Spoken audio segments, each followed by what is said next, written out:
Yo, yo, yo, what is going on? We are back in the building once again. JV Wins and Dogon SS have returned for another live stream from the Conscious Approach channel on YouTube. Thank you once again to everybody out there who is a part of the community. Usual pleasantries, everybody who has subscribed to the channel, everybody who's hit that like button, left those comments, tried to engage with us. A couple of housekeeping duties. As always, check us out, Amazon Music, Apple Podcasts, and Spotify. If you would like to download the podcast version of the live stream.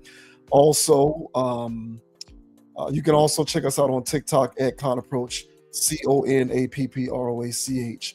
So I always like to get that out there as a general first burst onto the scene with the live stream disclaimer. And once again, thank you everybody for investing your digital currency in us. We do understand the value of that because it does take an investment, both of the mind and physically as well, to make the effort to subscribe to something. And it means that you find value in whatever it is that you subscribe to. So if you're subscribed to us, it means that you find value in what it is that we do, which is the highest form of flattery.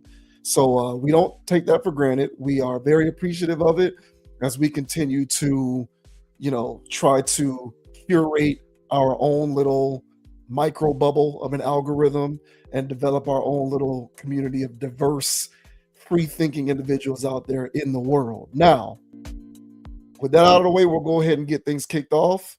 The first thing that we are going to talk about today on this stream are definite 100% unadulterated, unabashed, unapologetic friends of the channel. Both of these individuals at this point are friends of the channel, respectively.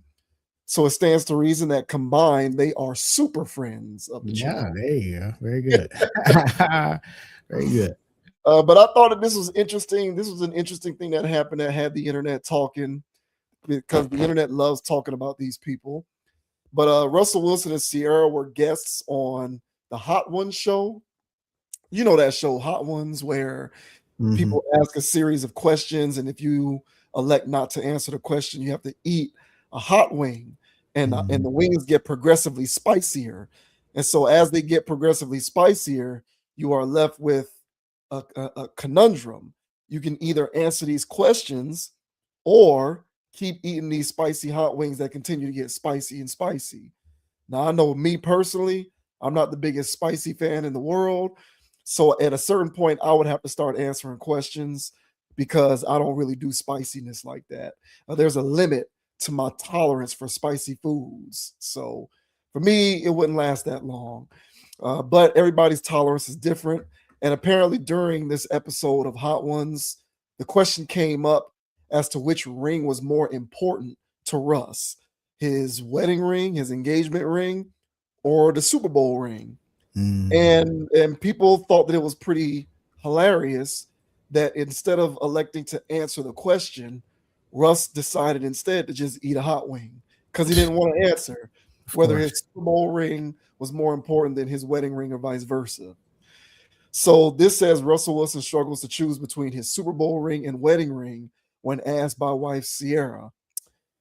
Russell Wilson and Ciara played chicken. The New York Giants quarterback was challenged by his single wife to answer a divisive question that he struggled with during their guest appearance on Hot Ones Versus, a spinoff of YouTuber Sean Evan, Hot Ones by First We Feast. The premise of the show has the couple go head-to-head in answering deeply personal questions in front of a plate of hot wings. If they choose to plead the fifth on any of the prompts, they have to suffer the wrath of the last dab, the infamously spicy sauce on Hot Ones. Which is more important, your Super Bowl ring or your wedding ring? Ciara asked Wilson. The NFL quarterback who won his first and only Super Bowl ring with the Seahawks in 2014 and wed the Level Up singer in 2016 shook his head in disbelief upon hearing the question while laughter could be heard off camera. Y'all effed up for this, he said, and disappointedly reached for a wing in defeat. Ciara, physically amused and confident that she stumped her husband, erupted into laughter while hysterically looking on at Wilson, who continued to struggle with another spicy bite. That was really effed up. He doubled down. Wilson, who just wrapped his 14th season in the NFL and first with the New York Giants, recently stepped out with Ciara during Super Bowl week in San Francisco.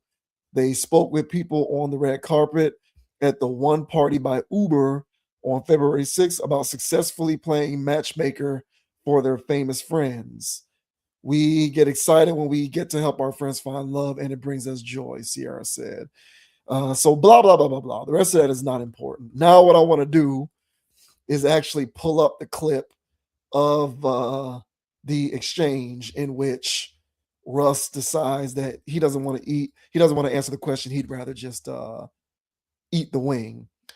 Now I'm a filibuster a bit because these World Star videos are infamously, horribly, ridiculously filled and riddled with ads. I don't know what's happened with World Star as a website. I mean, it wasn't always like the best developed website in the world, but it's just gone downhill in the last couple of years with it being super unstable and just having ads all over the place. It's disgusting. But here is that exchange between Russell Wilson and Ciara on the Hot Ones Versus show. Which ring is more important to you? Dang. Your Super Bowl ring or your wedding ring?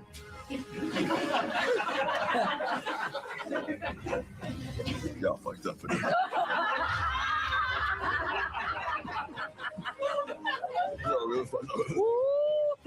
There you go.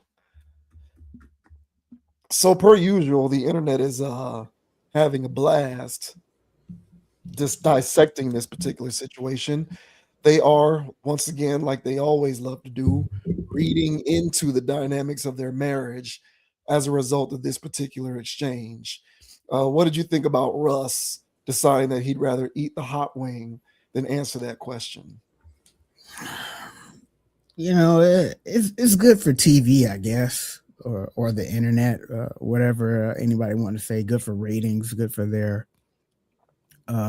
impressions that they got for this exchange. But honestly, I would say that I mean, it seemed like Ciara had she had fun with it herself. So I guess that was the right answer, to not answer it since she was having fun with it. But you know, in that situation there, you got to do the PR thing, and you got to say the PR thing for personally. You know, I would have said the PR thing. Are you kidding me? You know, the wedding ring is the most important thing in the world to me. You know, I just would have just did that. You know, sports is just a game, but this is my life. You know what I'm saying? I would have doubled and tripled down on that. Whether if Ciara thought that was cap or not, doesn't matter, man. It's good for my spin and good for my PR. It's Russell Wilson. I mean, I guess it could have played into his tropes of him being a simp and a loser. Because if he said the ring, then people would have, you know, the wedding ring, people would have been like, yeah, look at this guy. You won a damn Super Bowl and you over here thirsting after this charlatan. You know what I'm saying? So there was honestly, like I said, the best way that this went about was that Ciara was having fun with it too. I'm surprised to hear Russell curse. I didn't know he used expletives, especially the F-bomb. So that's a little surprising. That would have caught me off guard on set as well. But honestly, I think this is all in good fun, man. You know, he tends to have a little fun with his persona. And so in this case, it seems like those two were both having fun.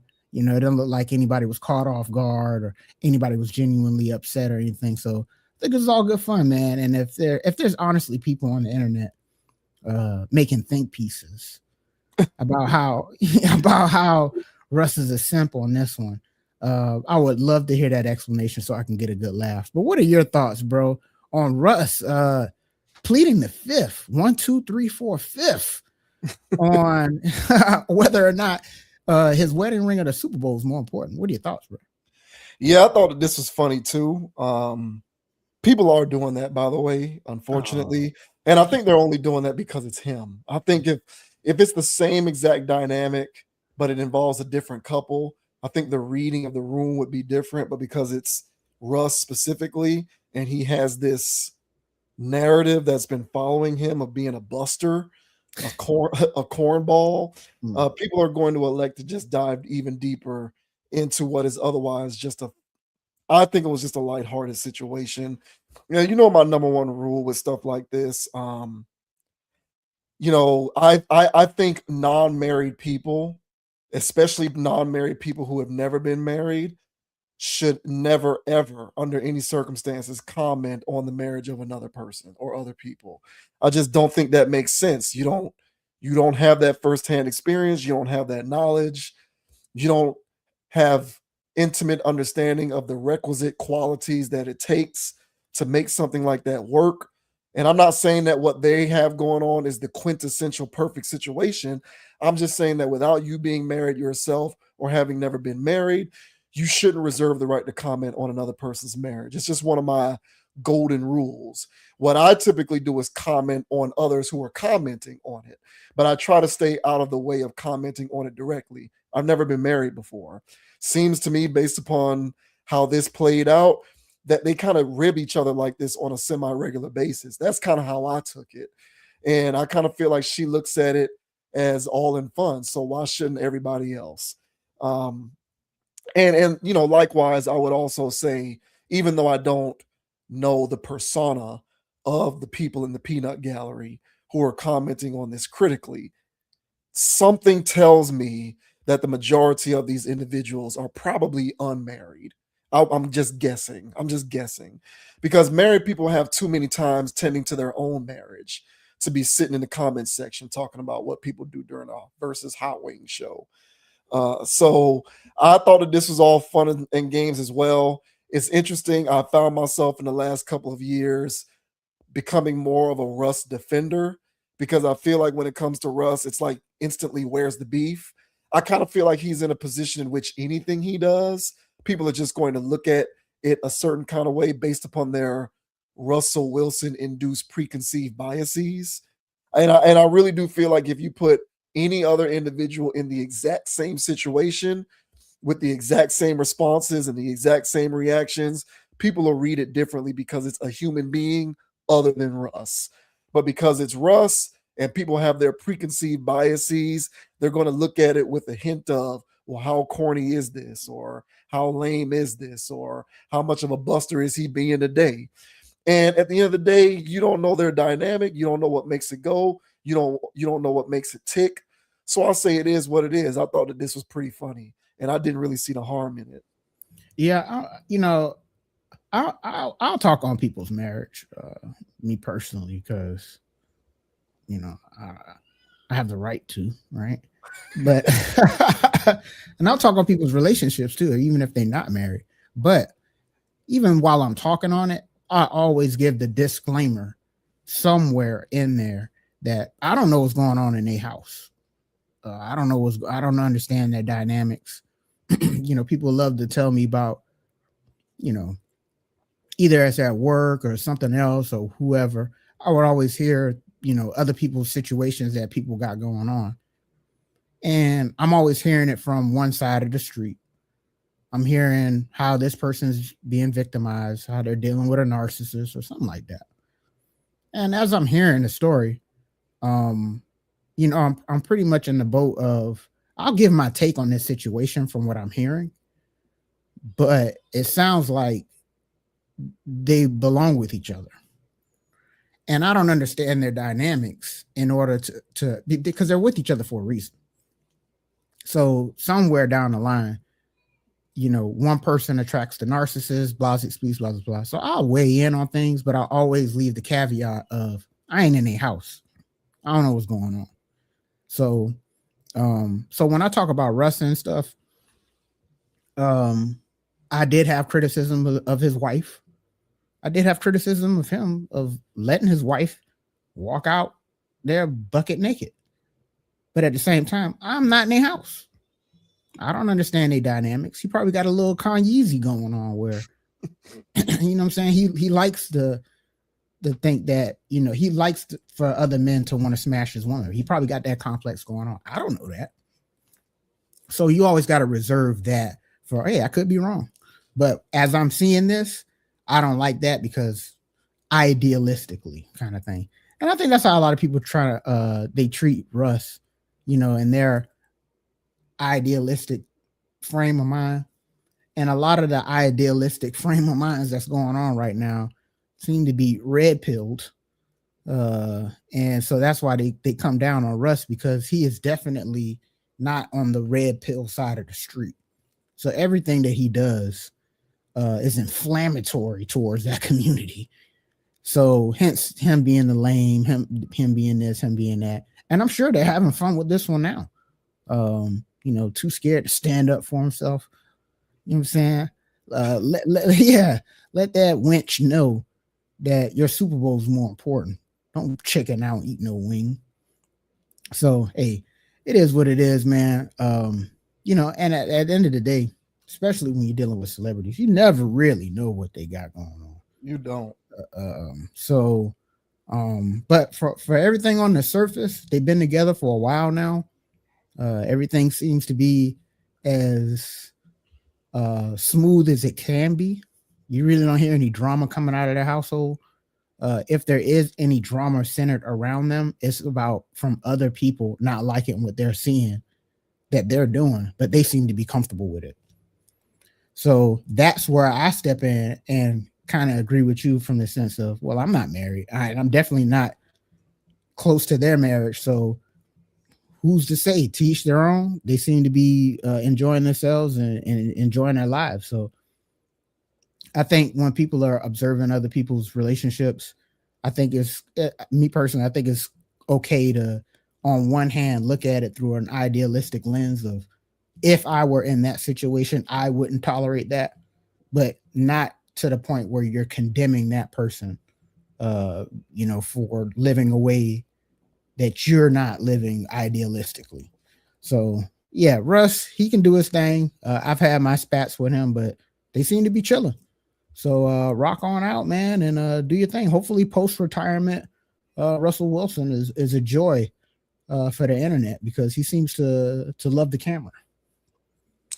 Yeah, I think as quietly as it's kept, especially when you consider how much internet counter-cultural commentary takes place on a daily basis, as quietly as it's kept, I think human beings in general still long for companionship.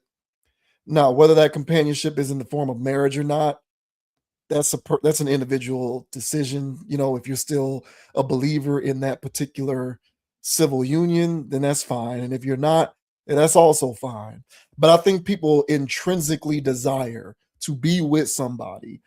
Even people, we talk about this often, even the women who are the streetiest of the streets, and the dudes who's outside more than any other dude who's outside. I think there's a small piece of everybody's soul that still intrinsically longs to be with somebody. We just place all of these different stipulations on it that prevents us from actually being able to attain it. But the only reason why I bring that up is the reason why there's so much attention paid to relationships like this, albeit them being celebrities, is due to the fact that people still intrinsically long for that aspect of our humanity, which suggests that we care about partnership, and examples of it are things that we can cling to hold out hope that we can attain it for ourselves. And I think that they represent that. So I think that's why people pay attention to it as much as they do, even though they're celebrities. Plus, they represent this perfect storm of modern like relationship commentary and how it intercedes with traditionalism. They represent the perfect nexus of those particular ideals, because you have, you know, Sierra, who was previously with a guy who someone suggests is the opposite of him, and then you have him, somebody who curated a reputation for himself for being a quote unquote cornball. And so because he comes into it with that preconceived bias, and she comes into it being somebody who was associating with the kind of man that she was associating herself with before him, it leads to this groundswell of constant observation and commentary. And I really do think that I think that because of that initial foundation, anything they do henceforth, people are going to look at it with those preconceived biases in place. And I truly do believe that if you take the exact same behaviors that they are currently exhibiting and just put them in two different humans, devoid of all of those other preconceived biases, people would read that situation entirely different. But because it's Russ, who had this reputation for being kind of a, oddball, and then you have Sierra, who, right or wrong, fair or unfair, did have a child with Future before she got with a guy who is considered to be a cornball type of guy, it leads to an extra layer of scrutiny. And I kind of just feel like at this point, years into the situation, if you want to look at them as a beacon for, holding out hope for the attainment of relationships for yourself, feel free to go ahead and do that. But I think that they've given us enough evidence to suggest that we can kind of let the scrutiny fall by the wayside. But of course, that's just me, and that's just how I see it. I'm pretty sure the internet will continue to dissect every little thing that these two people do, and that's fine. That's just the way that the world works. But without intimately knowing how their dynamic works, all of that scrutiny does come from your preconceived biases of how you observed each of these people before they got together. And now that they are together, you're going to kind of lean into that pretty much with everything that they do. You're right. That angle, especially when Kevin Samuels was here, RIP. You know what I'm saying? This relationship that they had, it was quintessential. It was the prototypical. It was the, hey, exhibit A over here. Let's look at Russell Wilson and Sierra. So your explanation there is very valid. So, hey, to each their own, Russ. If you like it, I love it. Right. You know what I'm saying? Everybody don't have the same taste. So therefore, everybody's not going to have the same spiritual, political worldviews. I like my peanut butter and jelly toasted. I can't eat untoasted peanut butter and jelly. And I eat bread with the crust on the edges. Some people cut the edges off. Hold on. Are you really saying that, or are you using that as an example? You eat peanut butter and jelly you toast your bread on peanut butter jelly? I toast my bread, bro. Wow. So you're an untoasted guy? With PB&J, yeah. I think I saw that. You used to do that all the time. I didn't understand that. I gotta toast my bread, bro. I can't eat peanut butter and jelly raw. Yeah. Raw, bro. Yeah. I can't do that, bro. I need mine baked. All right, medium rare. So it's still a little sponginess, but I can't. You know what I'm saying? I can't do that, bro. And so even if I eat toast, bro, toast has got to be toasted. Oh well. So to each their own, man. See, that's what I'm saying, man. This is a beautiful thing about the world, bro. There's some people out here that don't toast their bread, and I can't get with that, bro. It's not, you know what it is? Last little thing. Because we used to, take lunch to school. And so, I used to eat lunch, but I made it like 4 hours ago. Right. Now I'm about to eat this salty ass peanut butter. Just couldn't stand it. So everything. That's why.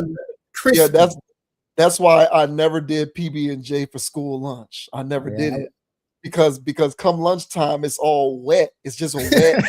I never did. I got tortured from that, bro. So that's why I was like, soggy ass bread, get it away from me. You know what I'm saying? So that stuck with me in life, bro. But you know what? I'm a better person because of it. And that's what I'm saying, dog. So everybody got their own thing, man. Russ eats Uncrustables. He'll do that. He probably takes the crust off his Uncrustable. So, and that's his prerogative, man.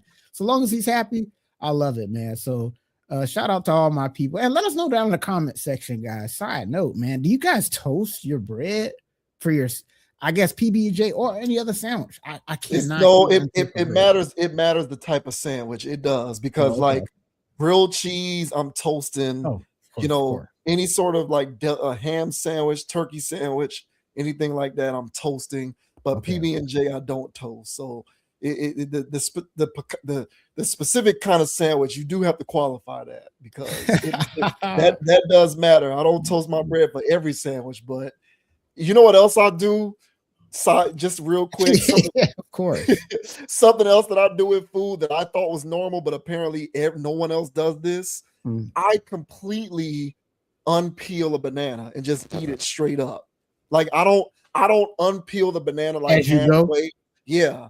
So like I thought that was normal, but apparently that's not normal. Not dog.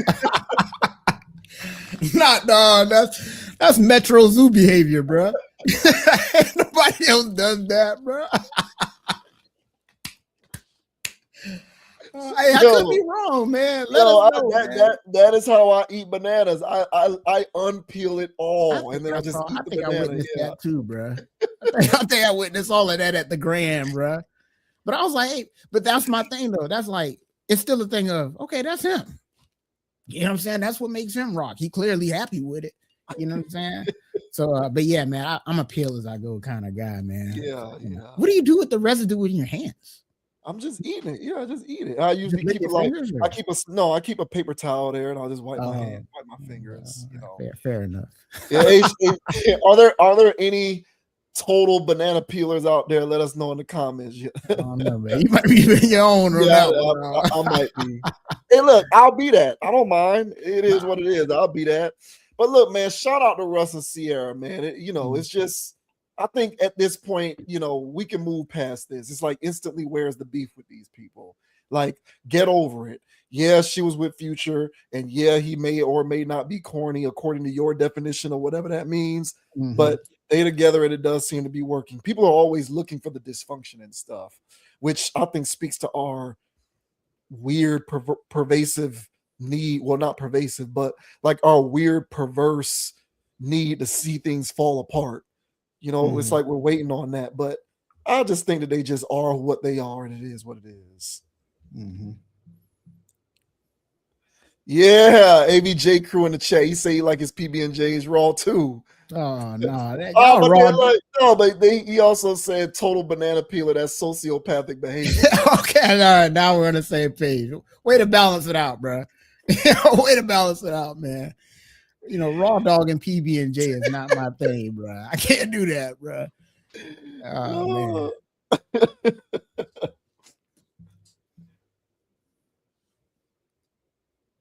And now we move on to Nick Wright. I don't know if Nick Wright is definitely not a friend of the channel. I know we haven't talked about him here enough, but I don't remember how many. He's been referenced in other videos, but I don't know that we've ever used him as the subject of a video.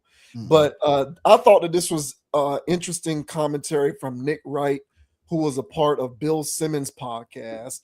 And basically, Nick Wright has a suggestion for what would make the NBA All-Star game better. So, around this time of the year, the NBA is like, the NBA is just, it's like a body blow for everybody who's taking pop shots about how to fix the league, how to fix the All-Star game, how to fix the regular season. Right now, they're talking about tanking. There's all of this NBA commentary going on. As soon as the Super Bowl wraps up, everybody's trying to figure out how to fix the NBA because nobody bothers to watch games until the playoffs start, which is a conversation for another video. But Nick Wright has a suggestion for how to make the NBA All-Star game better, and he thinks they should just put the white guys on the team and make them play against the black guys. So this says, Nick Wright says white versus black players may fix NBA All-Star game. Guys would play effing hard. How do you fix the NBA All-Star game? Over the last few years, the league has tried making alterations to the format, with the latest iteration involving players from the United States versus a team consisting of players from around the world. If this version of the annual event fails, sports personality Nick Wright has a suggestion. White guys versus black guys. Luker, Joker, Flag, Reeves, Knipple against Wemby, whomever. Wright said on the Bill Simmons podcast, I'm telling you right now, guys would play effing hard. There would be real edge to the game. One of the main issues with the NBA All-Star game is the lack of effort. There is no level of competition and players are simply chucking up shots. in its return to the East versus West format last season.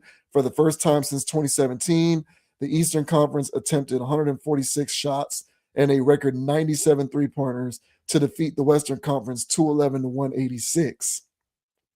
As last year's NBA All-Star game fell flat, the NHL's Four Nations Face-Off tournament flourished. According to Front Row Sports, when Team USA faced Canada in a round-robin contest on the same night as NBA All-Star Saturday, the game averaged 4.4 million viewers on ABC, making it the most watched non-Stanley Cup final broadcast since 2017. Even though the Four Nations Face-Off and All-Star game are similar in pitting the best players in the league against each other, the competition levels were vastly different. Maybe representing your country served as a motivating factor. The NBA seems to be banking on that with this year's USA versus the world format, or it could be as simple as hockey players are naturally more competitive. Whether he was joking about a game between black and white NBA players, Wright believes the league is nearing a point where it would be a good game. So here is Nick Wright talking about this with Bill Simmons. How would you fix the game on Sunday? Well, is it fixable? Because I don't think it is. It's fixable in 4 years if your guy Con Knippel continues on this trajectory. And we just have to say, you know what? PC headlines be damned. I know where you're going. White guys versus black guys. Luka, Joker, Flag, Reeves, Knippel against Wimby, whomever. And I'm telling you right now, guys would play fucking hard. Like that, there would be a real edge to the game. Certainly would get a lot of talking points going. Get a lot of attention, and we are getting close to a place where it'd be like, oh, that'd be a good game. Like there hasn't been a moment in the NBA in the last 50 years where if that ended up just by chance being the game, it would be you could see either team winning. But right now, like Cooper Flag and Con Knippel and Austin Reeves doing a lot of work there. Yeah. Right. But they also get all the Eastern Europeans. Like you get Luka, you get Joker, you have real talent. That's something. In the meantime, I don't know what the hell you do. All right, there you go. He's throwing Austin Reeves in there. I don't know where that comes from. But there you go, man. So Nick Wright thinks that in 4 years, if the game continues to suck, make it a race game, white guys versus black guys. You think that that's a good idea? No, I don't think it's a good idea. And it started off as a joke, but he started to get a little bit into the weeds with that. It sounds like a legitimate take by him that he tried to pass off as a joke. I think that would just be bad for basketball. Those elements kind of already exist, so just play off that. But what it end up causing would just be unnecessary dialogues. Yes, yeah, and unnecessary tension going on. So I wouldn't necessarily care for that. There's a thing out there. It's kind of like if a black person is playing golf and they're good.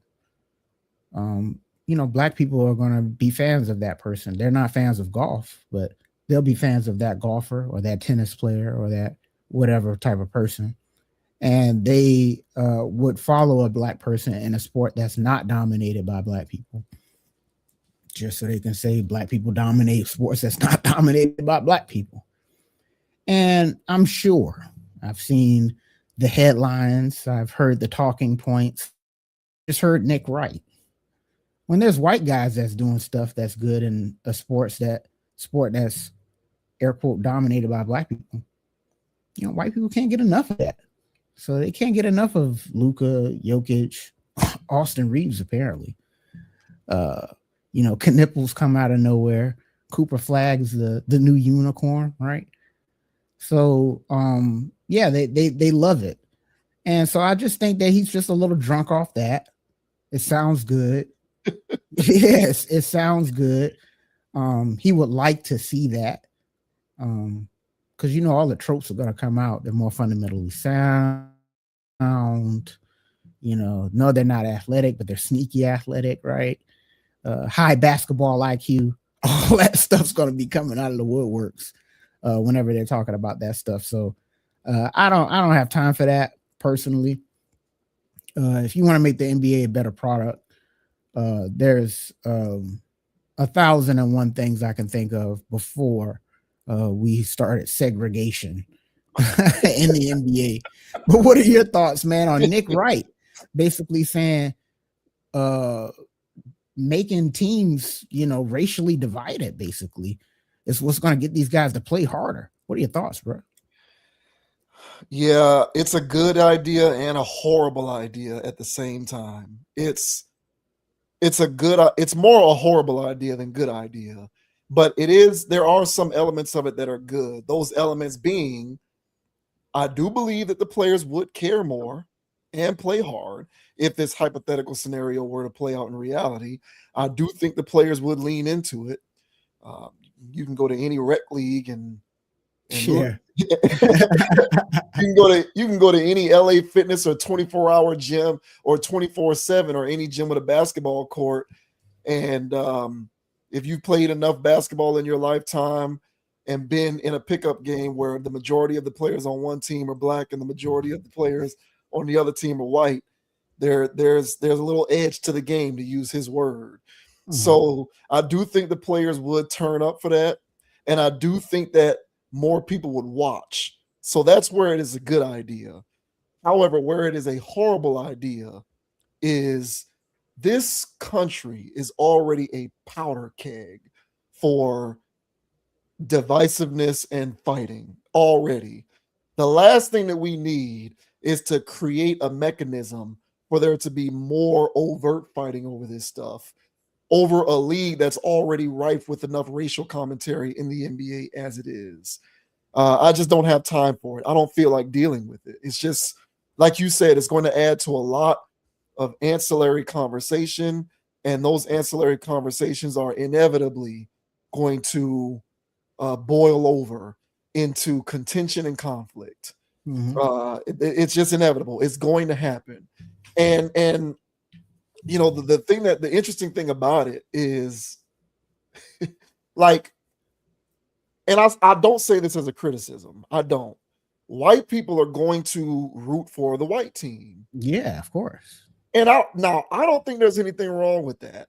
No. But when it comes to sports, especially sports that are majority black in terms of the player base, white people tend to get scolded for rooting for white people.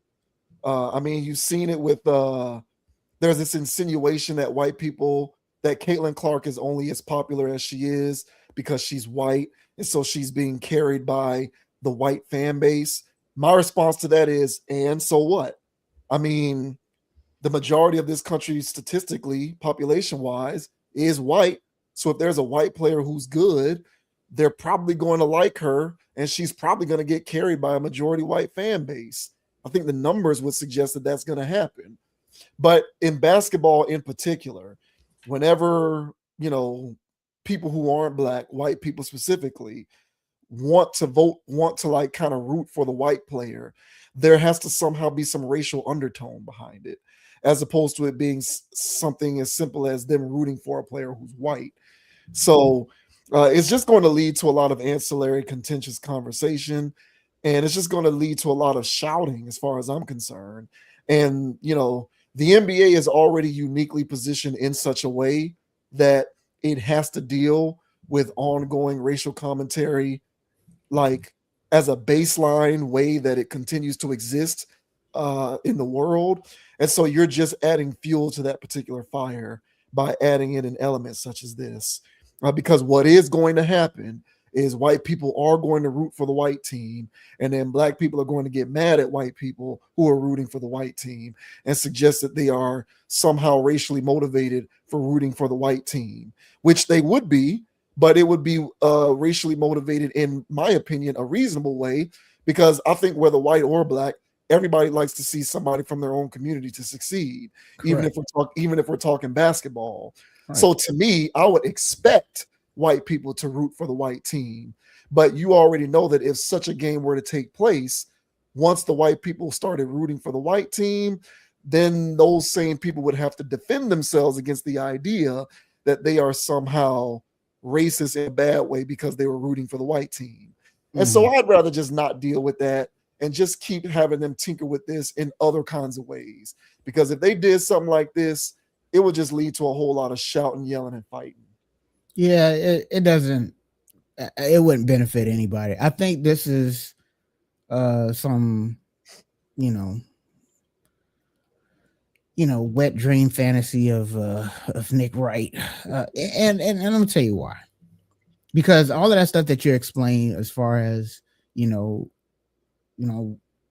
people being fans of people from their own community, you just hearing his statement, just look at the landscape of the NBA right now. There's a ton of talented black dudes, but they don't dribble, step back stuff. Shimmy, tween. They're doing all of that weird stuff, all that AAU stuff. And the white guys out there are still doing white guy stuff. As far as fundamentals, footworks, all that other stuff. And them watching it, from their side of the aisle, and you see what Jokic is doing. I mean, you see what Luka's doing.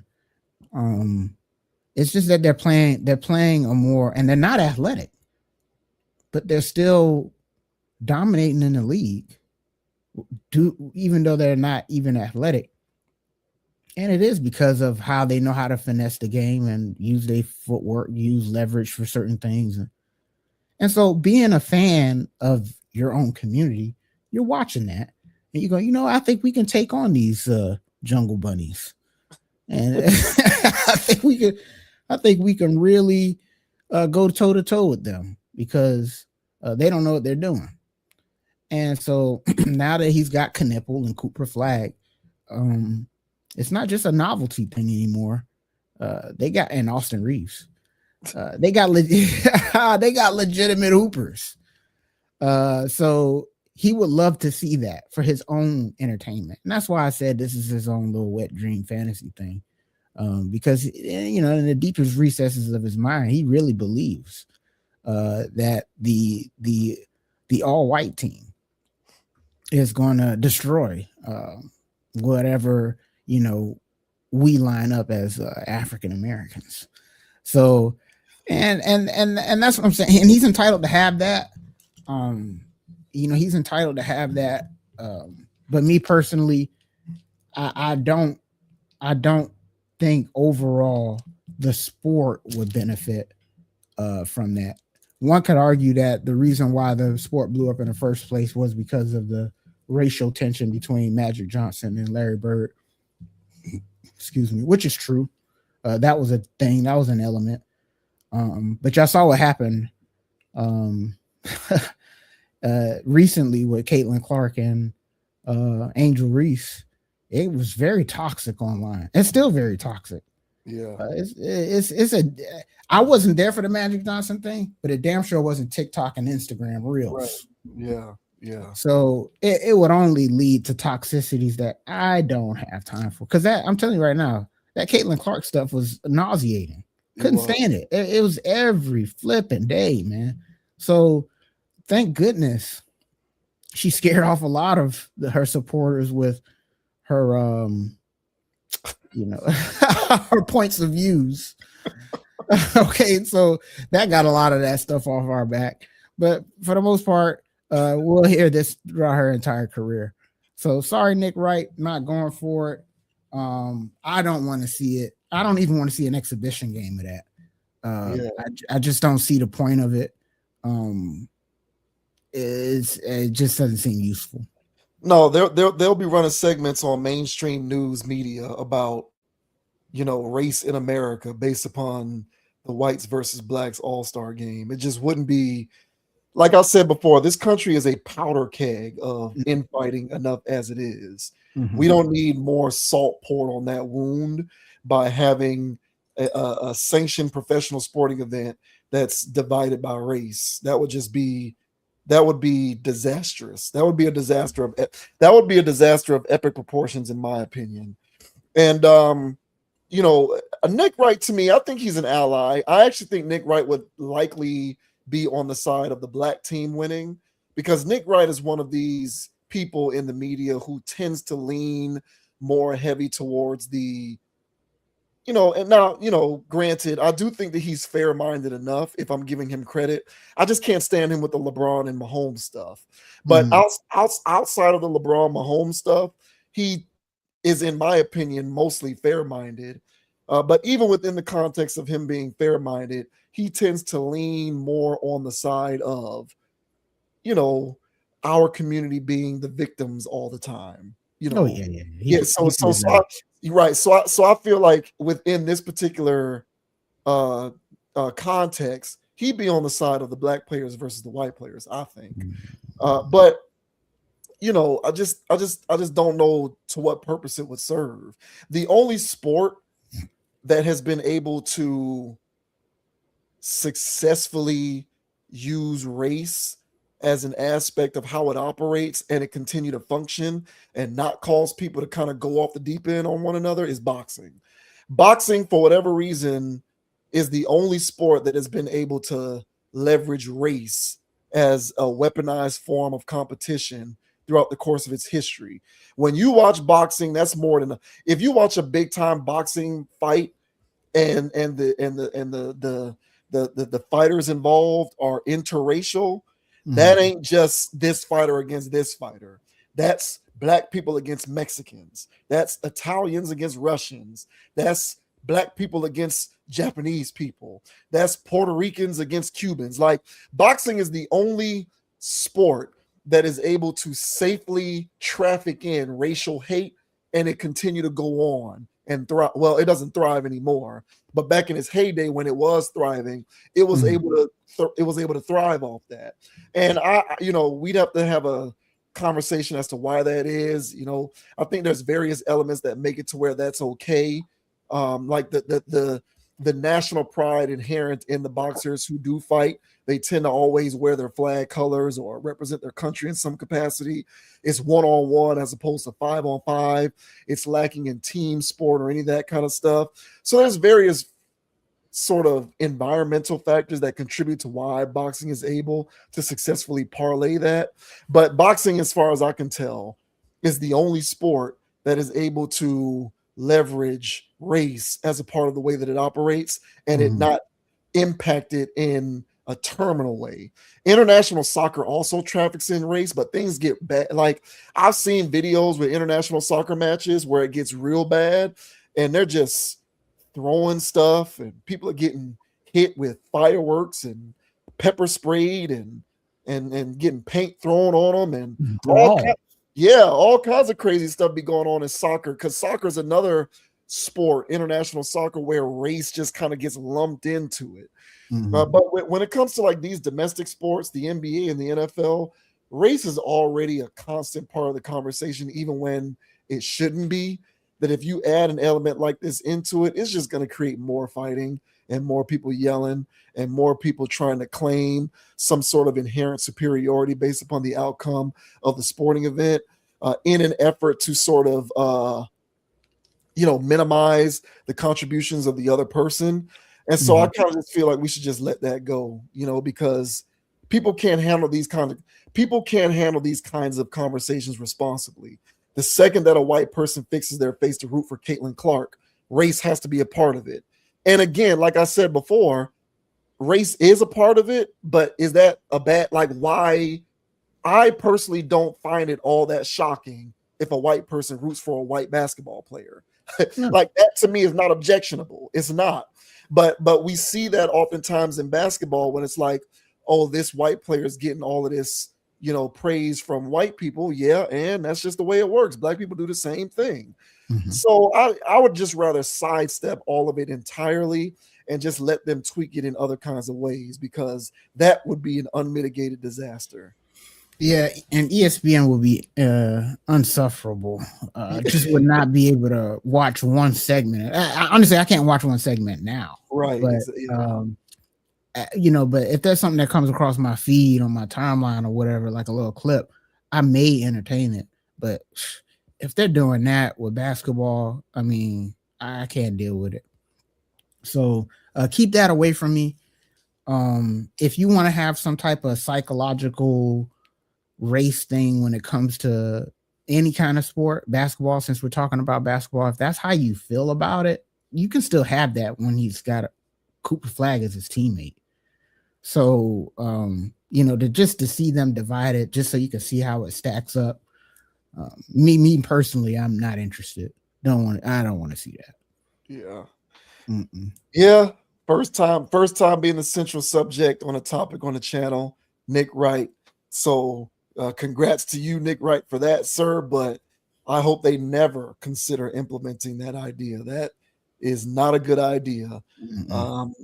As a side note, I did watch the All-Star game this year, and it was far more interesting than it's been, I would say, in the last several years. Like, it actually wasn't unbearable to watch. It was actually interesting to watch. So maybe they're on to something with this world versus domestic format. But that doesn't necessarily invoke race, because you have black guys that are on the world team too. But it was interesting, and they did play harder. So I think that, juxtaposed to previous years, it was more of a win than usual, but it would be a disaster if they just did blacks versus whites. Please, NBA, do not listen to Nick Wright. Don't do it. Don't do it.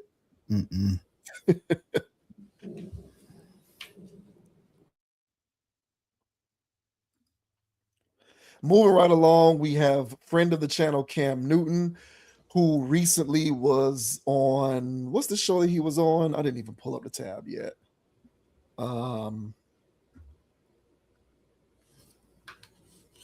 So Cam Newton was recently on T.I.'s podcast. That's right, Expeditiously. And they got into his upbringing, his life story, and his journey, his professional journey. And at one point, Cam Newton talked about how his experience in college was the first time that he felt he was equal to white people.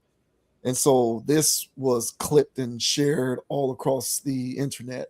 This says, Cam Newton says college was the first time he was around white people and felt equal. Cam Newton wasn't in regular contact with white people until he was a college freshman. The podcaster and former NFL player recounted when he first socialized with white teammates on a recent episode of Expeditiously with T.I.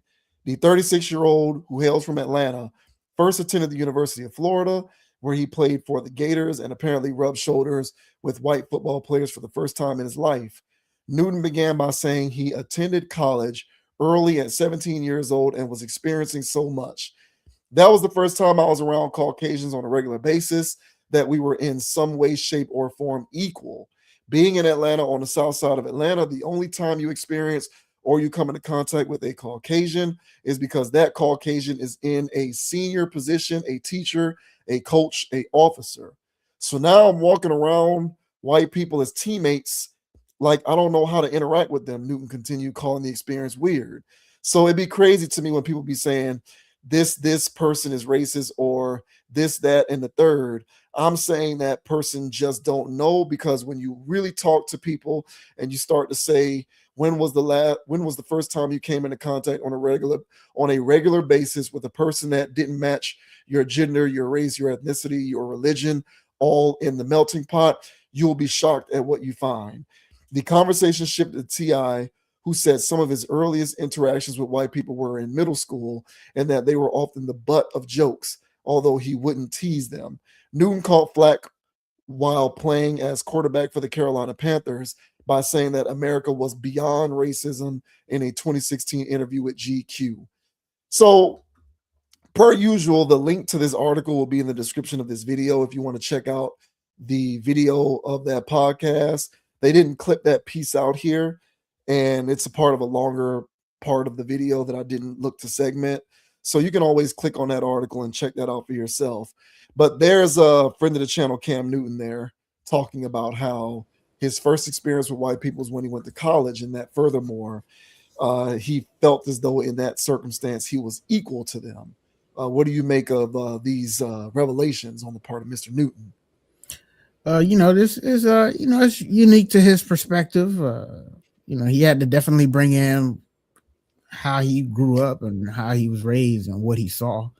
So, that definitely factored into his worldview and how he finally felt once he landed in college. And I'm happy for him that he had that revelation, because it's implied there if he finally felt equal, that means leading up to that point he felt like he was subordinate, dare I say inferior to another race of people.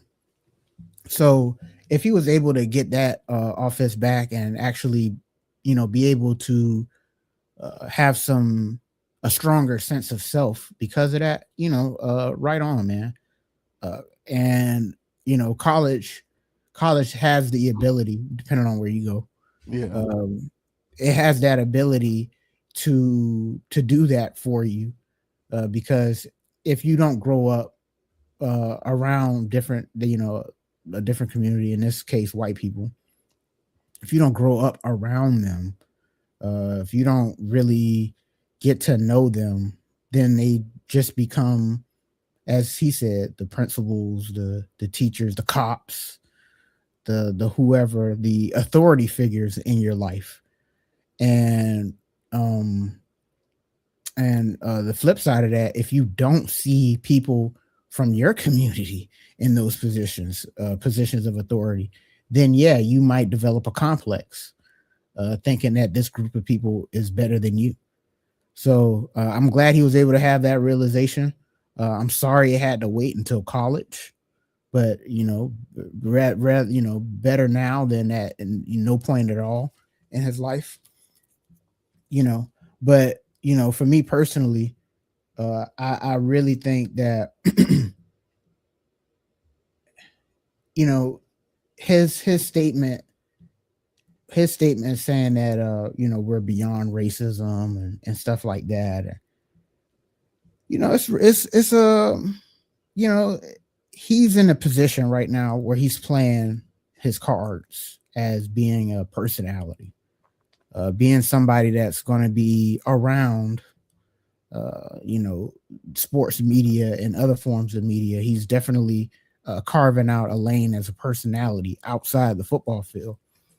And when you're out here shaking hands, making deals, and doing stuff like that, you gotta have a certain stance on obvious things. To say that, and I grant he said that a while ago, but to say that America's beyond racism, you can't get no more PR than that.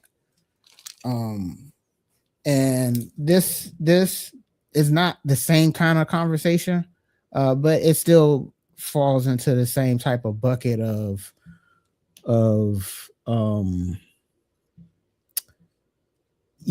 this whole I'm not trying to say that it's good to be racist. It's just really good to know where you're at in a systemic game, and to act like we're not living in a systemic game. You would not have been in a position to finally find out that you're equal to white people when you're 19, 20 years old. So that is not a world beyond racism. Now, granted, the article was bringing up something he said a while ago, but this is, again, the same type of thing where, you got to pick a side if you really want to be honest. But I don't take Cam Newton as an honest individual. I think he says a lot of things that sound good for PR. And to me, even though this is his personal experience, I will watch the clip, to see how he's spending this. But to me, this just looks like more he's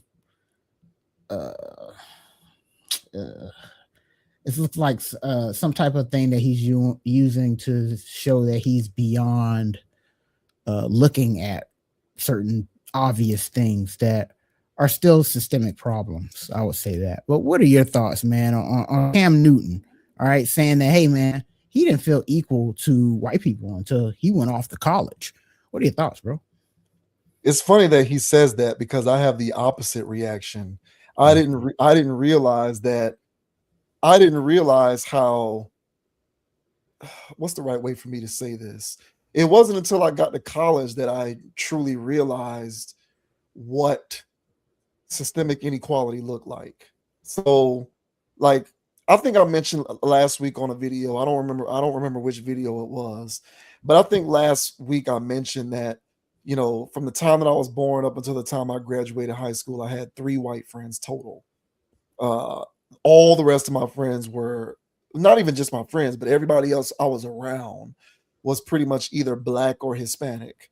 Growing up down here in Miami, I didn't start hanging around a large amount of white people until I went to college. Now, full disclosure, I went to college at a PWI, Florida State University. So my, perspective on this, I would imagine, is somewhat similar to Cam's, who went to First Florida and then went to Auburn. Those are also 2 PWIs.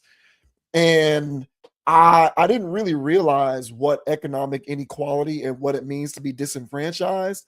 I didn't really fully grasp what those various concepts meant until I went to college. And it wasn't because it was being thrown in my face per se. It was because of simple observations that I was making.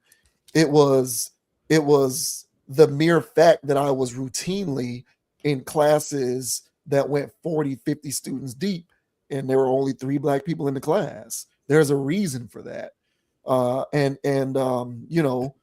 Equality is not the reason that there are only 4 kids to a class of 50 at a university like that. The cars that a lot of my white friends in college drove, the fact that they did certain things like had summer, like I can remember like having conversations with a lot of friends that I made in college who were white, and they were talking to me about things they did in the summertime or when they were taking breaks or during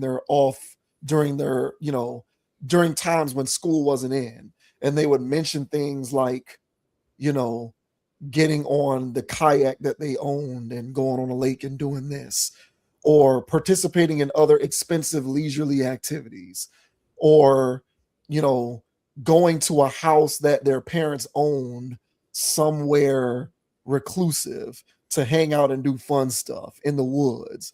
Various little activities and life habits that these individuals partook in that I had no concept for, because my upbringing and my immediate environment growing up, no one was doing any of that stuff. No one was participating in expensive leisurely activities. No one owned a summer house or a lake house. Nobody vacationed in an RV. Nobody took trips abroad. These were not things that people I knew did during the entire time I was growing up before I went to college. It wasn't until I went to college and started hanging around people like what he's describing that I realized, people actually do these things who aren't rich. Y'all are just comfortable in life and can afford to do these things. So I had the opposite reaction to him. I had the reaction, my perspective is, when I initially went to college, that was what opened my eyes up to how inequitable like the world actually is. So if there was anything to kind of make me feel as though I was truly in a disadvantageous position, especially financially, economically, it was going to that university. It didn't really now, I don't inherently feel unequal to white people, don't get me wrong. So I hope no one's confusing what it is that I'm trying to say. What I'm trying to stress is being in that environment opened my eyes up to what economic inequality looks like. And economic inequality is correlated to race. It is. So if I'm combining all of these elements and I'm piecing it together, it's putting me in a position to gain a full grasp of how unequal I truly am to these people. And it isn't because of anything that they did wrong necessarily. It's just that's the way the cookie crumbles because of the history of this country. So I had the opposite reaction to Cam.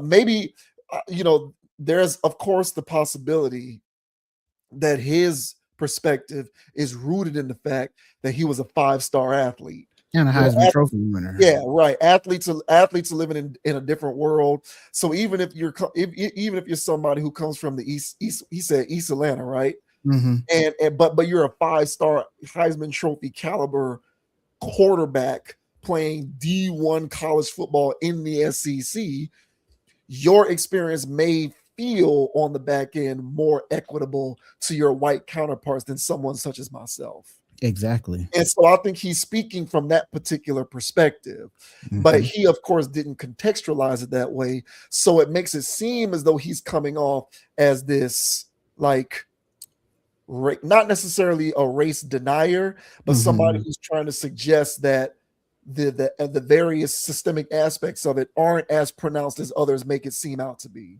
Correct. Which, of course, I vehemently disagree with. So, but again, I'm not trying to bash on Cam himself. He's not the most eloquent speaker in the world. It's not like Cam is this professional, polished public speaker. He's not. He can only process information and speak on it publicly in the best way that he can. So I'm not necessarily trying to hit the guy over the head with a bad take or suggesting that he gave a bad take, but it is his perspective. I think for someone such as myself and other Black people who didn't go to an HBCU, I think they understand what I'm trying to get across here. And it is the opposite of what Cam is suggesting. I think going into an environment like that shows you how inherently inequitable everything is, not the other way around.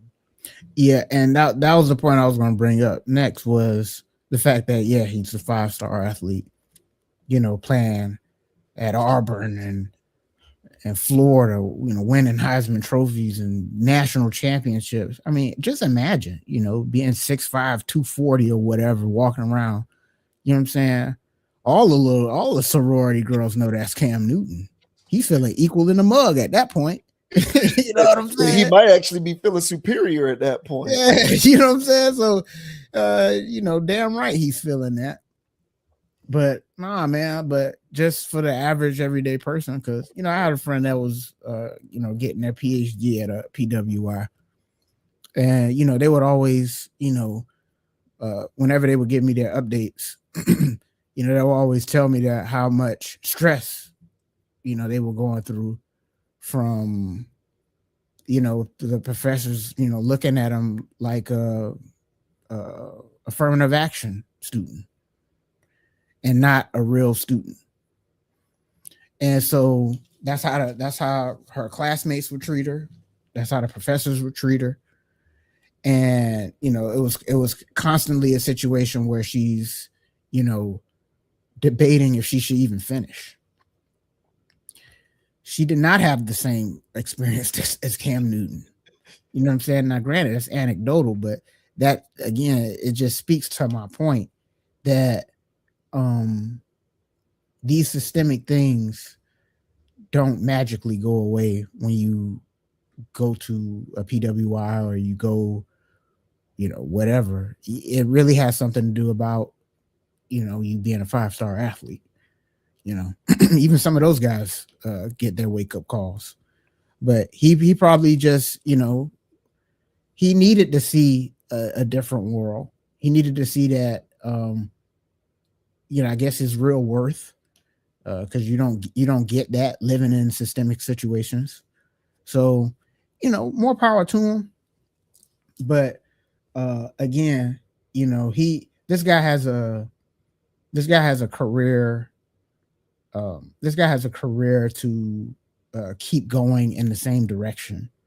And, last thing you need is you to be some type of antagonist about stuff. So, yeah, it's part of his perspective, his experience, but it's also a thing where it's such a corny feel good thing to say. I don't know. It's something right about it don't sit right with me. It just really doesn't. I don't know what it is about it that just makes me go, whatever, bro. You know what I mean? But again, everybody didn't have the experience that I had growing up. Now, me personally, I didn't see any white people. If there were white people when I was growing up in my area, I mean, they were sprinkled in. Most of those people were Hispanic. The people that I thought were white were Hispanic. Yeah. I'm not talking. We're talking actual white people. Not, I don't think I knew any. Yeah, we're not doing that. If they weren't black, they were white by default. That was my life until I went to Tallahassee, and then I was like, oh, these are white people. I thought those were white people in Miami. Oh, I guess those were Hispanics. But yeah, that was the first time that I actually was around white people and actually seeing what was going on. And yeah, similar to you, man, I'm hearing stories for the first time of, yeah, my dad owns this. Hey, you know, my uncles are that, or my mom does this. Yeah. And these were some, you know, prestigious premier type of things. And yeah, I thought they would just, you know, get into the circle jerk and just cap all day about these things that they were doing during the summer or whatever. But no, you're right, bro. They really had a summer house. Mm-hmm. That's how they felt about life. So I was like, damn, man, y'all are living different. So yeah, it is a different world. And, you know, so seeing and being around different cultures, it does help you out with stuff. But at the same time, you know, having a self-awareness of who you are and being comfortable with that, no matter whenever you do walk into those rooms, you don't compare yourselves to those people at that point, you know. And I guess that's where I'm coming from with this. Yeah. That you had to compare yourself to somehow to actually finally feel equal, which again, everybody's life is different, but you know, I don't like hearing that. You know, I think that everybody should have that natural feeling of self-worth, right? That wherever room you walk in, no matter if these people have a summer home or not, they ain't no better than me. And their family ain't no better than mine's because they have an economic advantage, or you know what I'm saying? So yeah, man, not to be cliche, but contents of the character really matter to me. Yeah. So yeah. Yeah, for me, I always disassociated worth from economics. Mm-hmm. So like I came to the realization that no one is worth more than me or retains more value than me, but there are certain environmental circumstances beyond my control which continue to persist, which create a situation in which others simply have more. But for me, worth and value isn't directly, I don't conflate that with finances and economics. So I'm able to disassociate those two concepts and say to myself, oh, there's a reason why you have that capability and I don't, given what I know and what I understand. I remember there was this one girl that I was dating, and she had white friends, and it was just a random Saturday, and they invited her to like come with them to this house that they owned, like in Wakulla, I think it's Wakulla, up there. Like once you drive towards like St. George and all that, and you're near the ocean on the Gulf, and they just own this house out there, and they had jet skis and stuff, and they wanted us to come hang out with them out there, you know, riding on the jet skis and whatnot. So it's just different experiences like that which inform me of what economic inequality looks like and why there tends to be a certain racial diaspora associated with said inequality. So, you know, it's just having those kinds of reactions and having those kinds of experiences that inform me on that. I do think that there is a dichotomy between what I'm experienced and what Cam experienced. And I think that if you strip away the 5-star athlete from the equation and just boil it down to what everybody experiences when you go to an environment like that, therein lies the difference in terms of one experience to the next. But you know, I hear what you're saying though. But at the same time, like I said, I think Cam, you know, and this is no disrespect, he's just not the most eloquent speaker. Also, he's you know, and I'm again, it's no shade, it's just that's a skill. And for him, it's a skill that is relatively underdeveloped. I mean, he's interesting enough, I guess, as a media personality. But when it comes to like expressing things on wax, he can use a little more polish, in my opinion. Yeah, I agree. So shout out to Cam, I guess. Finally realizing you got self-worth, bruh. So shout out to you, bruh.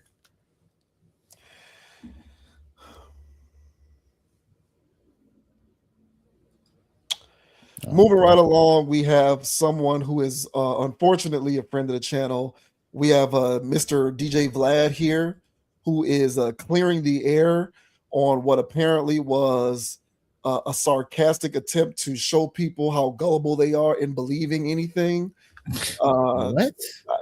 Yeah, so apparently Vlad was playing on the idea that there's a conspiracy that Jay-Z has something to do with Tory Lanez, the denial of his appeal or whatever it is that Tory Lanez is trying to do. And I guess there's a running conspiracy online that Jay-Z has something to do with this.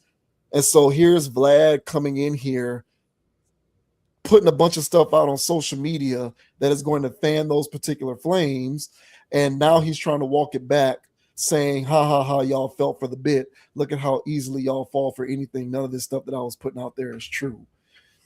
So this says, DJ Vlad delivers cryptic update after satirical Jay-Z conspiracy tweet. DJ Vlad is making waves this week, as on Saturday, he took to Twitter with a satirical post about Rock Nation. I have a confession. Rock Nation has been paying me to support Megan. They also paid off all the jury members to convict Tory, and they bribed the judge too. Jay-Z did a verse for his grandson's new album. They paid off Megan's doctor to lie about the bullet fragments. She was never shot. The LA police are all on Jay's payroll, and it doesn't stop with LA, but you're not ready to hear that part. The Mexican guy who stabbed Tory, who do you think paid him to do that?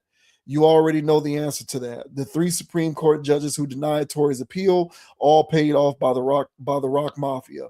Jay also paid Trump to not pardon Tory. Even though it's a state case, Trump can only pardon federal cases. But knowing Trump likes to bend the rules, Jay wasn't taking any chances. I can't keep these lies secret anymore. If this is my last tweet, you know who silenced me. Now, Vlad has hopped online once again, this time giving his supporters a brief update. For everyone checking on me, I'm okay for now. For the record, I wasn't hacked. This appears to be even more sarcasm, indicating that he's not ready to give up the gag just yet. DJ Vlad confirmed his initial tweet was a joke during a live stream phone call with Sneeko shortly after he posted it. According to him, it was in response to some of the conspiracy theories about Tory Lanez and Megan Thee Stallion that have been floating around lately. People just do not know sarcasm, do they? Sarcasm really just goes over people's heads. It really surprises me. Of course I'm trolling, man. Jay did a verse on the judge's grandson's album. How is this not obvious? So we also have some audio and video of Vlad talking about this situation via his appearance with another friend of the channel, Mr. DJ Academics. So here is that exchange. Fair use here, folks. So hopefully we don't get flagged here. I know how Academics likes to do. So here's Vlad trying to clarify what he was trying to do with all this. These tweets is to show people how gullible they actually are. That's the joke. The joke wasn't my tweet. It was the reaction. And I was right. Like so many, this tweet is at over 10 million impressions right now. I know. And all over TikTok, all over Instagram, all over other social media platforms. It probably has 100 million impressions. But would you say that's right? It does. But I do want to, so again, my problem with this is actually when you put a tweet out like this, and you're right. I'm actually using your own words that you just said about like a minute ago, where you said you wanted to show how some people are dumb for even believing this. Well, you do realize that a lot of your own viewers that watched you over the years, when maybe you were ostracized for some of the hip hop interviews you now get, they watched you basically try to decode whether it was a Tupac's murder, whether it was Biggie's murder.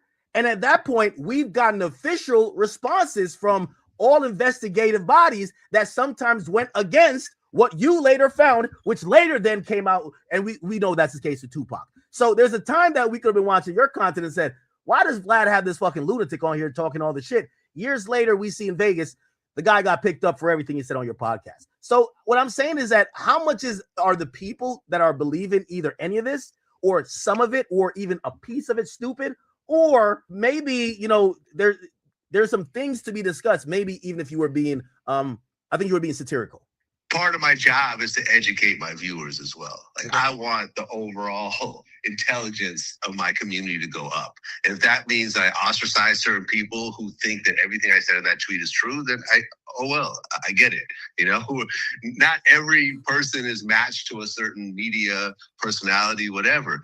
But at the end of the day, like, name me something in that tweet that has any level of truth, and I'll gladly discuss it. Now, if something comes forward, if it was proven that Jay paid off the doctor or had something to do with the judge or whatever else, and it goes to court and it gets proven in the same way that Epstein got proven, same way that what's his name? Harvey Weinstein got proven, then that's cool. We could discuss it. But these are all just weird allegations. These are all conspiracy theories. The same way that Tory's dad had that outburst at the end. It's like, it's all Rock Nation. Rah, rah, rah. That doesn't help anybody, man. That doesn't help anybody. It's not going to help get Tory out. And at the end of the day, Tory has to work through the legal system. His appeal did not go through, which is, not a surprise because only 2% of appeals goes through. If he finds, now Tory wants to use his bodyguard, but his bodyguard has had a chance to actually testify during the trial. Tory had a chance to take the stand.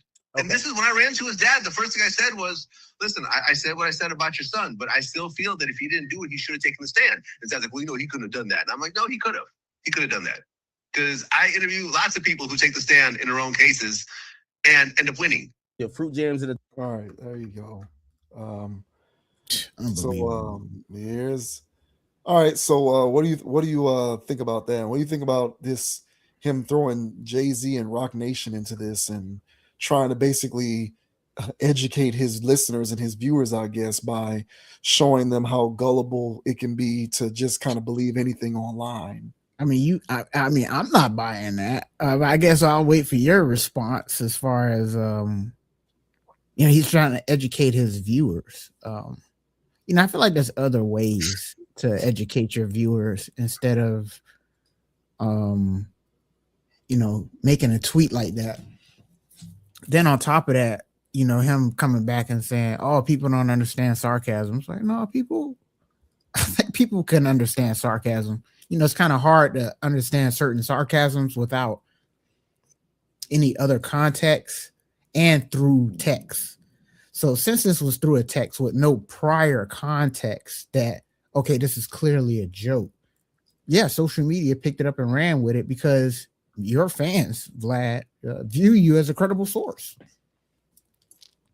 So now credibility, which if he still had any before this, I would argue has dwindled even further because at this point he can do this whole throw a stone and hide your hand or do a bait and switch when it comes to a certain story and just go, hey, I was just joking, guys. Now, was what he said true? I don't know.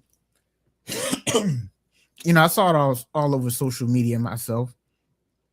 And I didn't believe it. And I was like, this is clearly, some either fake account or, somebody just made this and it's making its rounds. But, I logged on to Twitter. Don't do that often. But I logged on just to confirm. It was from his page. He said it. And so at that point, I was like, what's the goal behind this? Like, what are you trying to say for real? And so now with him coming back and saying that, I just want to show people how gullible they are. Now my question to you, Vlad, is why? Why are you trying to show me this lesson now? Why are you trying to teach me this lesson now? Why are you trying to teach me this lesson about people being gullible about conspiracies? What are you trying to prove here? What point are you trying to make? Just randomly? I don't think this is random at all. If this was indeed your point. So to me, this just screams, more detouring, distracting type stuff that people like Vlad does. And you know, he just comes out here who has his reputation already for, you know, what he's done with the industry and what he's done with the artists and stuff like that. And so for him to come out and make those ridiculous statements and then come back and then say, hey, I was just joking, guys, that doesn't sit well with me. And I wondered, you know, if, you know, people can sue, even if he said that it was a joke because of whatever, I guess. I don't know. But all in all, I think this is bogus. I'm not buying whatever his angle for this was. It doesn't make sense. Just to prove to people how gullible they can be. Big whoop, bro. Like, I don't think that was very much of a point made. I think you're just effing with people for various reasons. And so your platform can get back in the algorithm for whatever reason. But what are your thoughts, man, on DJ Vladimir saying that, hey, man, he just came out with all of those tweets and stuff just to show people how gullible they really are? What are your thoughts, man? Well, this is one of those situations where the message is correct, but I don't like who sent it. So I do believe that when it comes to internet hearsays and conspiracies, depending on what's being talked about and who's being talked about, people are very quick to kind of just believe anything because it's going to affirm some of the preconceived biases that they already maintain. I do think that is true. However, you know, the problem with stuff like this to me is, you know, people like Vlad and academics and others in those positions, they're starting to represent this blurred line between content creation and journalistic integrity. Right. And we're getting to a point where people are starting to go to places like Vlad TV and DJ Academics live stream for a credible news source. Mm-hmm. And it's like, I get, you know, you might have a guest on your show and you might have some level of industry access and whatnot. But at the end of the day, you don't have to follow the same checks and balances. And you don't have to go through the same rigors as somebody who's like an accredited journalist who has to verify stories and verify sources and all of this other stuff. You can just essentially do and say whatever you want. And so even though I'm willing to concede that people do have a tendency to believe anything, especially on the internet, I also have a problem with him saying it because he is somebody who doesn't maintain any sort of journalistic standards and can quite literally say whatever he wants because he's not someone who has to go through those checks and balances to have information verified. You can literally just get on your YouTube and say whatever you want to say. So that's the part about this that I don't like is people like Vlad maintaining this level of credibility when it comes to being counted on as an information news source. That part I don't like. If this situation is as serious as what it's made out to be, and that was really going on, you could probably find that information somewhere else that's not Vlad, and therefore a little more verifiable. But as it stands, just going to Vlad and having him trying to poke the bear by making a point that y'all will believe anything because I'm a person who exists on the internet as an individual who can get away with saying anything, I'm not really a fan of that. I don't really like that kind of tactic. I don't like it either. So I mean, this is just to me this to me is just further evidence of why somebody like him, in my opinion, should be placed into the bucket of internet media personality. But don't go there to have your stories affirm via credibility because he's lacking in that. He doesn't have to go through those checks. He doesn't have to. He can just say whatever he wants.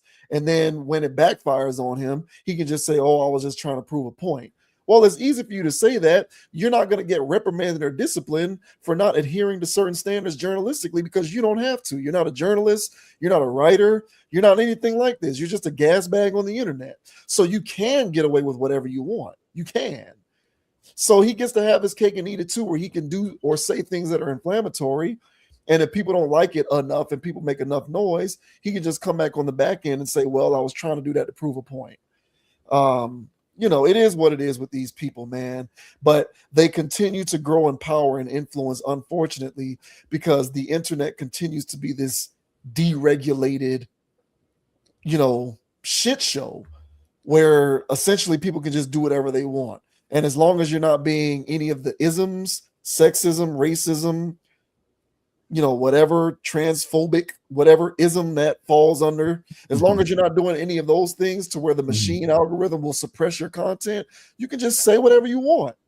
So what difference does it make whether you're trying to make a point or not? You can just show up here tomorrow and do it again, and then on the back end say, oh, I was just trying to make a point then too. At what point do people decide that they need to stop listening to him? You know, there you go. And that's the point of the whole thing to me.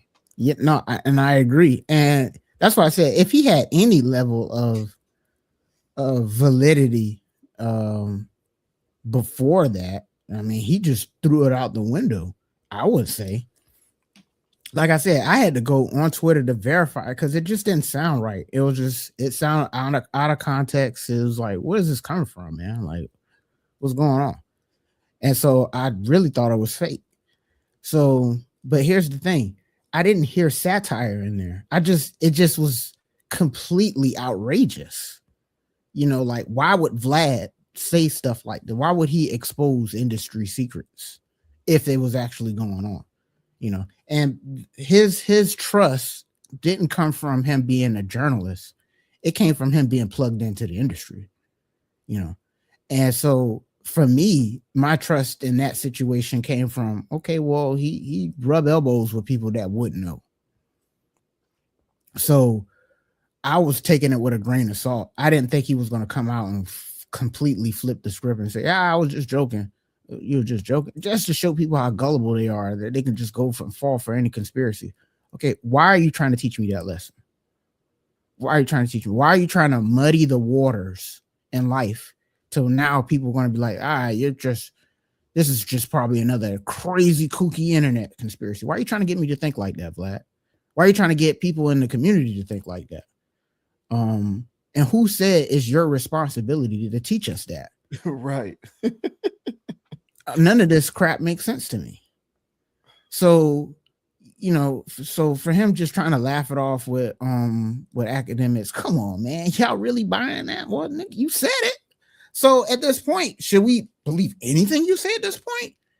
Oh yeah, he trying to interview people. He's trying to interview people, and somebody's telling their story about, oh yeah, you know what I'm saying, I pulled up in a Maserati, and here comes Vlad unmuting. You're giving an interview, bro. You're interviewing him. Here comes Vlad. Yeah, I remember I had a Bugatti before, you know, and I took the top off it, man, and I was riding down Sunset. It's like, I don't care what you got. Is that story true? Or is that cap as well? I'm not trying to be gullible here, Vlad. So here's the thing, last thing.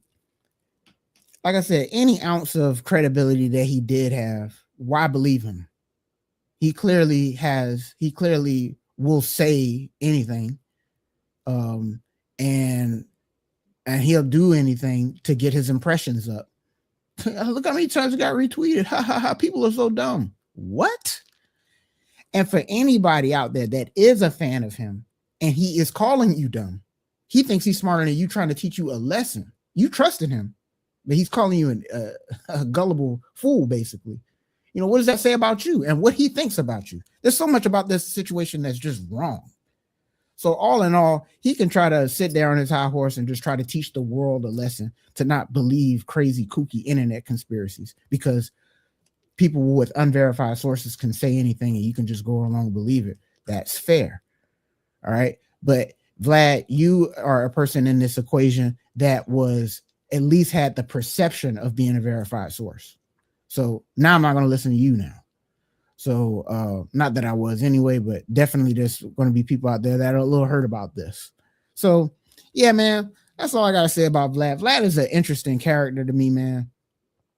He just does a lot in this industry, and he has no talent, and he has zero talent. And it's like, how are you occupying so much real estate, and you don't add any value?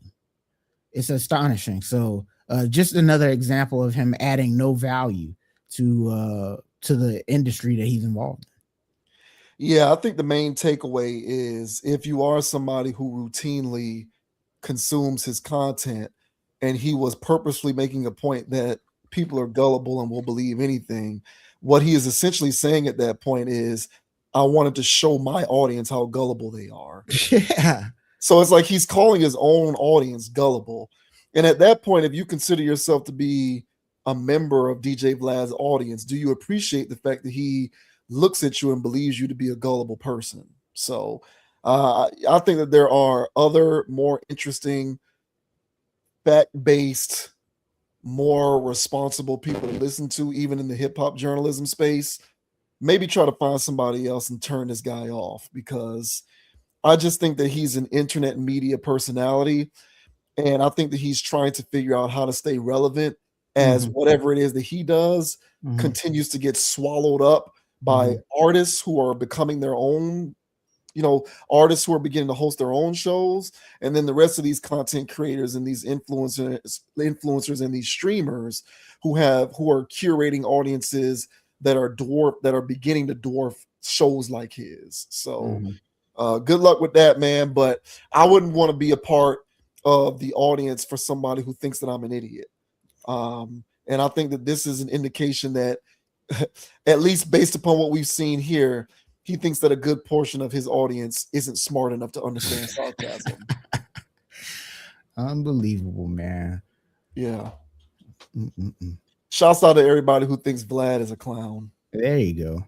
Good one. I like that.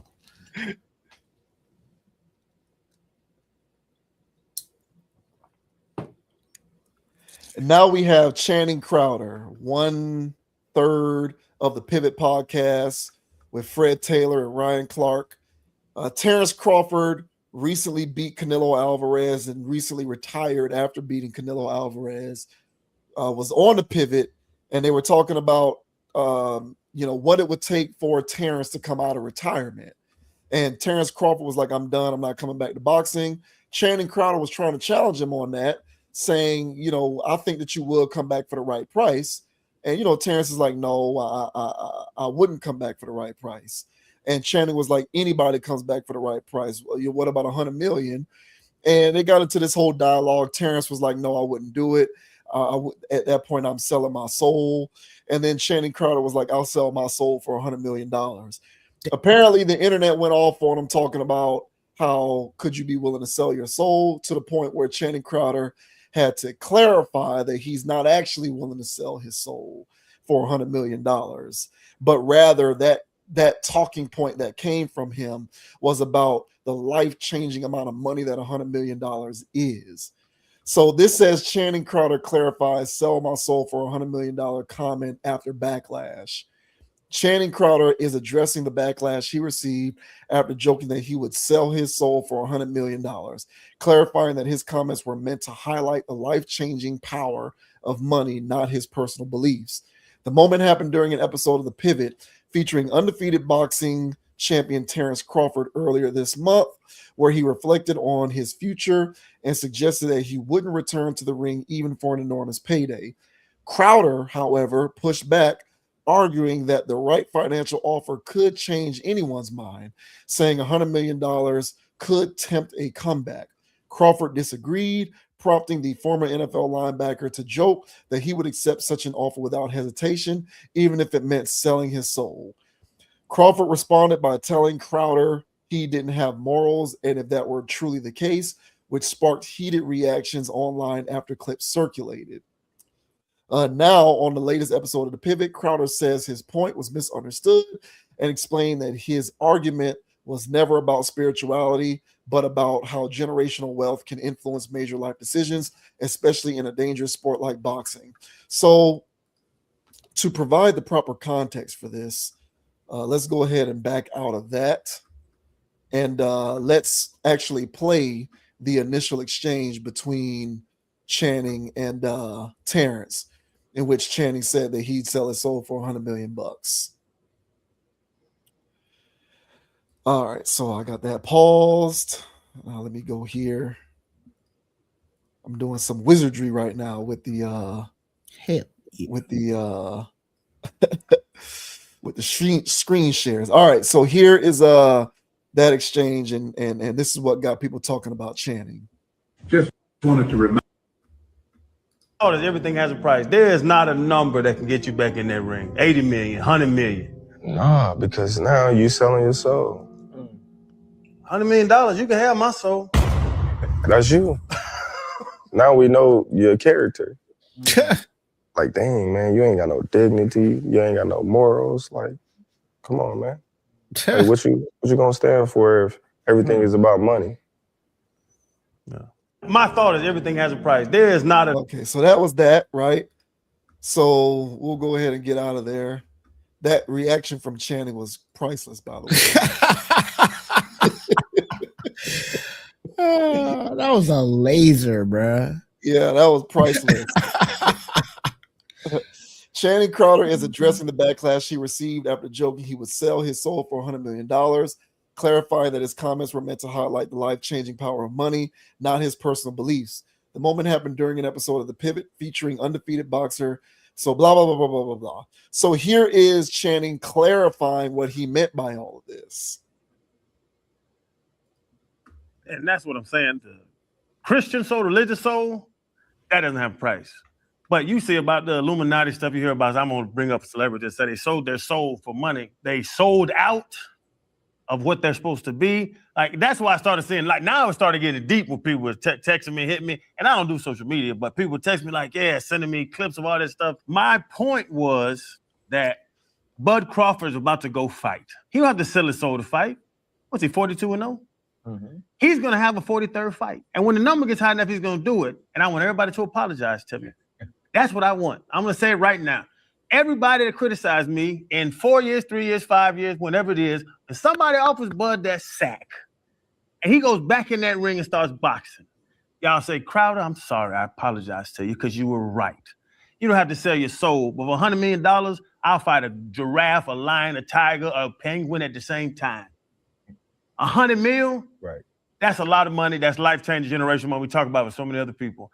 I was saying that there's a price on him getting back in the ring, not selling your soul that Christ gave me and all. And I'm glad how you articulated, because that's what people were saying. Yeah. Oh, he was the devil now. I'm not going to be the devil for $100 million. I go slap me a bitch in the face for $100 million. So, like, what are y'all talking about?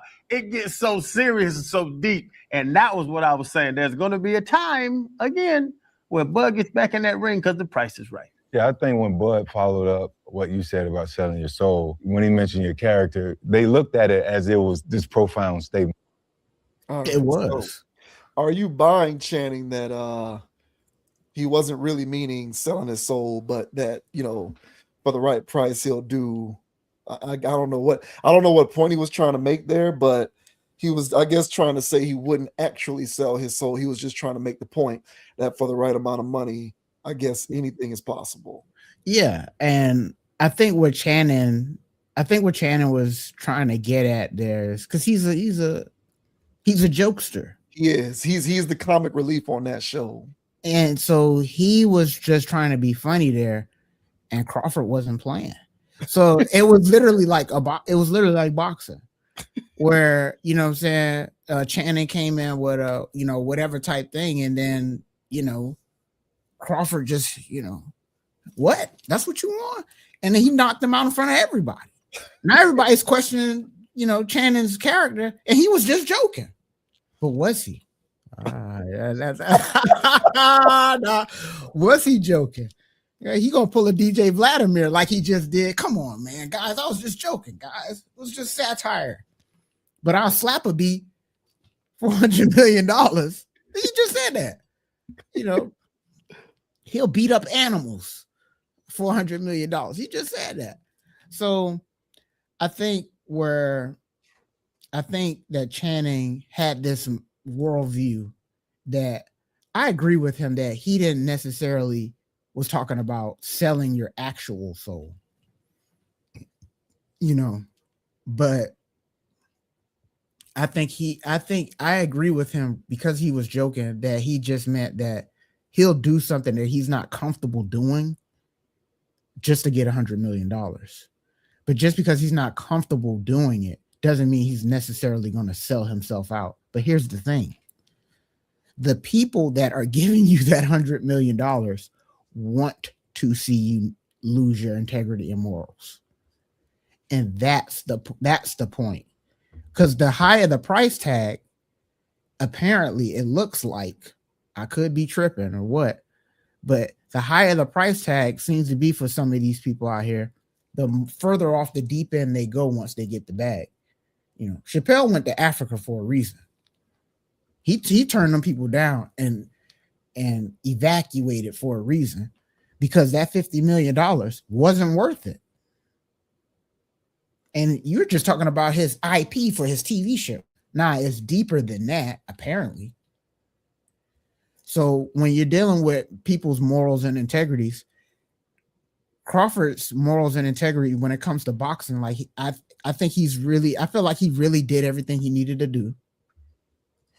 He's standing on the fact that it's weird out there in the boxing realm. They need to tighten this thing up. And I'm not going to be around here playing in their little Ponzi scheme games. I done whipped everybody out through in my face. Ain't nothing left to prove. So I'm not going to come off my morals and integrity just for a check. So where's the line drawn? Channing, Crowder, where's the line drawn? You know, what if that's not just one transaction, $100 million, that it's a lifelong dedication to that $100 million. And then that's where the whole adage of selling your soul becomes a thing, because you constantly have to pay the piper back. But does a person with no soul have a soul to sell? That's true. So that's a deeply philosophical question, bro. We could dig into that, but I'll let you go first, bro. I'll let you go first, man. What are your thoughts, man, with Channing Crowder had to say in defense of him not selling his soul for $100 million? What are your thoughts, man? I buy Channing, honestly. I don't believe that he literally meant that he'd sell his soul. I think that he was being funny. If you know anything about Channing, this goes back to Channing days playing down here with the Dolphins, whenever he would do his interviews or his media appearances. Ever since he jumped onto that show, he's the funny guy with the funny jokes and the funny bits, and that's kind of his lane within the ecosystem of that show. He's almost like the court jester, the comic relief person. I don't think he literally meant he's willing to sell his soul. And I do think that under normal circumstances, he wouldn't have tried to walk it back, but he knew he had to, because, and this is something with our community specifically, but you really have to be careful with that, because there's this persistent idea that when you are a part of the community and you've ascended to a certain level of wealth and fame, you must have compromised something at some point.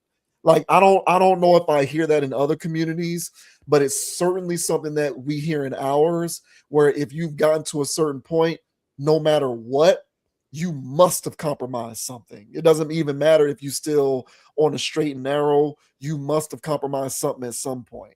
And so he has to combat that, which is the primary reason why I think he walked it back. I think if you remove that persistent theme out of the equation, he probably would have just let it stand as internet chatter that he didn't necessarily need to respond to. But you can't talk like that and be black, because when you talk like that as a black person, you're conceding that it's okay to compromise anything that you need to compromise in order to make the money. And you can't concede that, or you can't even give the appearance that you're willing to concede that, given the idea that there is a persistent belief throughout our community that if you ascend to that level, you're going to have to compromise something. So he had to walk it back, and that's totally understandable. But I don't think that he meant it, because I thought he was just being funny. I also, and I'm not suggesting that Terrence would sell his soul. I don't believe that. But having said that, I also don't know that Channing is totally wrong and that he would turn down $100 million to fight. I don't know that. We'd have to see him get offered that kind of purse and That's see fair. what the reaction would be. All right. That's Because fair.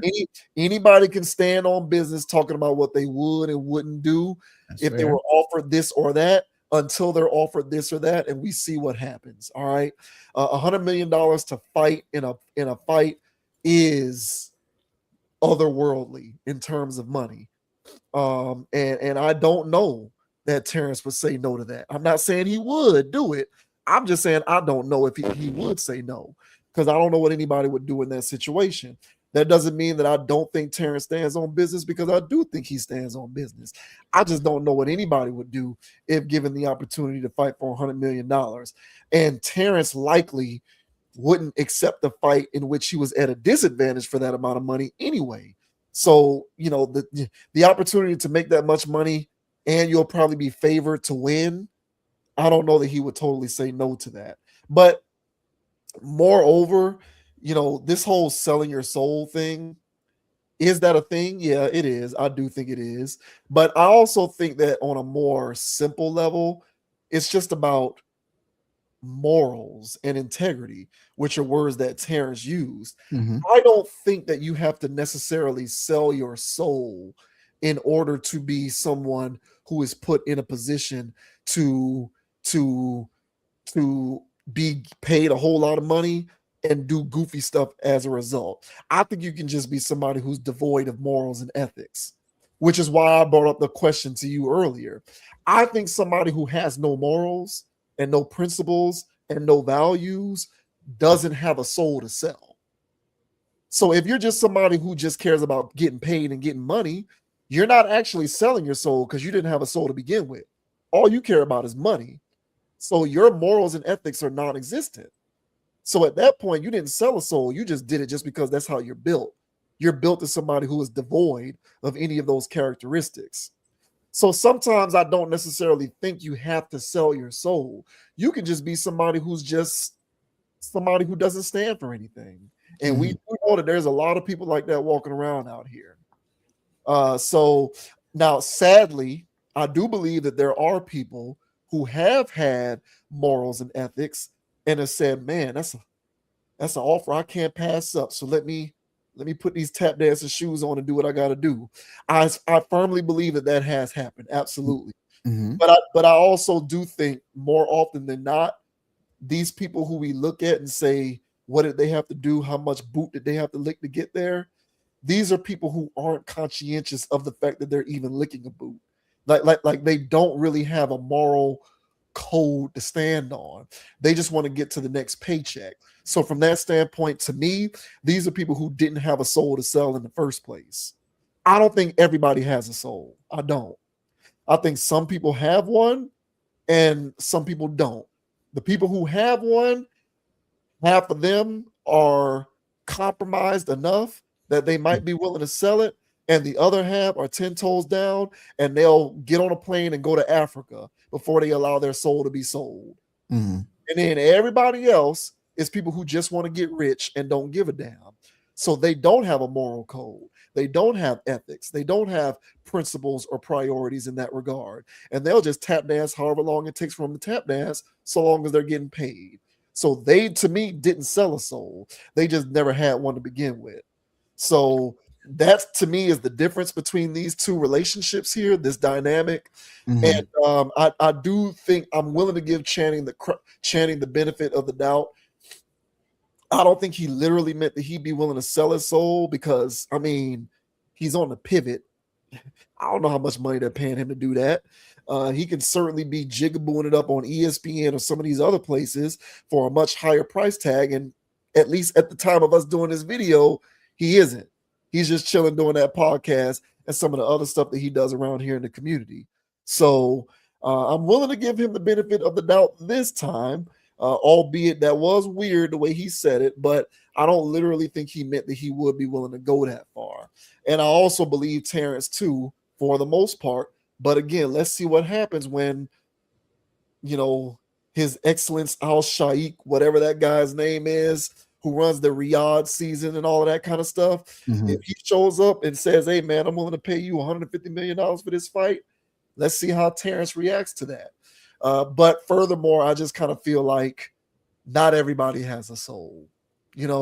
I think sometimes we believe that people have the capacity for more. I think sometimes we give humans too much credit, more credit than they deserve, given the circumstances. Not everybody has a soul. And I think that if you don't have a soul already, you don't have one to sell. So you were just basically somebody who was designed to be put in the position to just be that vessel for whatever it is that they're paying you to do. So that's my take on that. Yeah, very, very fair, bro. I never really thought about that, to be honest, but the way that I kind of looked at it is that there are creatures here that don't have souls. They're just creatures. They don't have souls, and they're just hell bent on feeding off the people that do have them, but they're not good enough themselves to feed from people. So they need people who actually had souls to do work for them.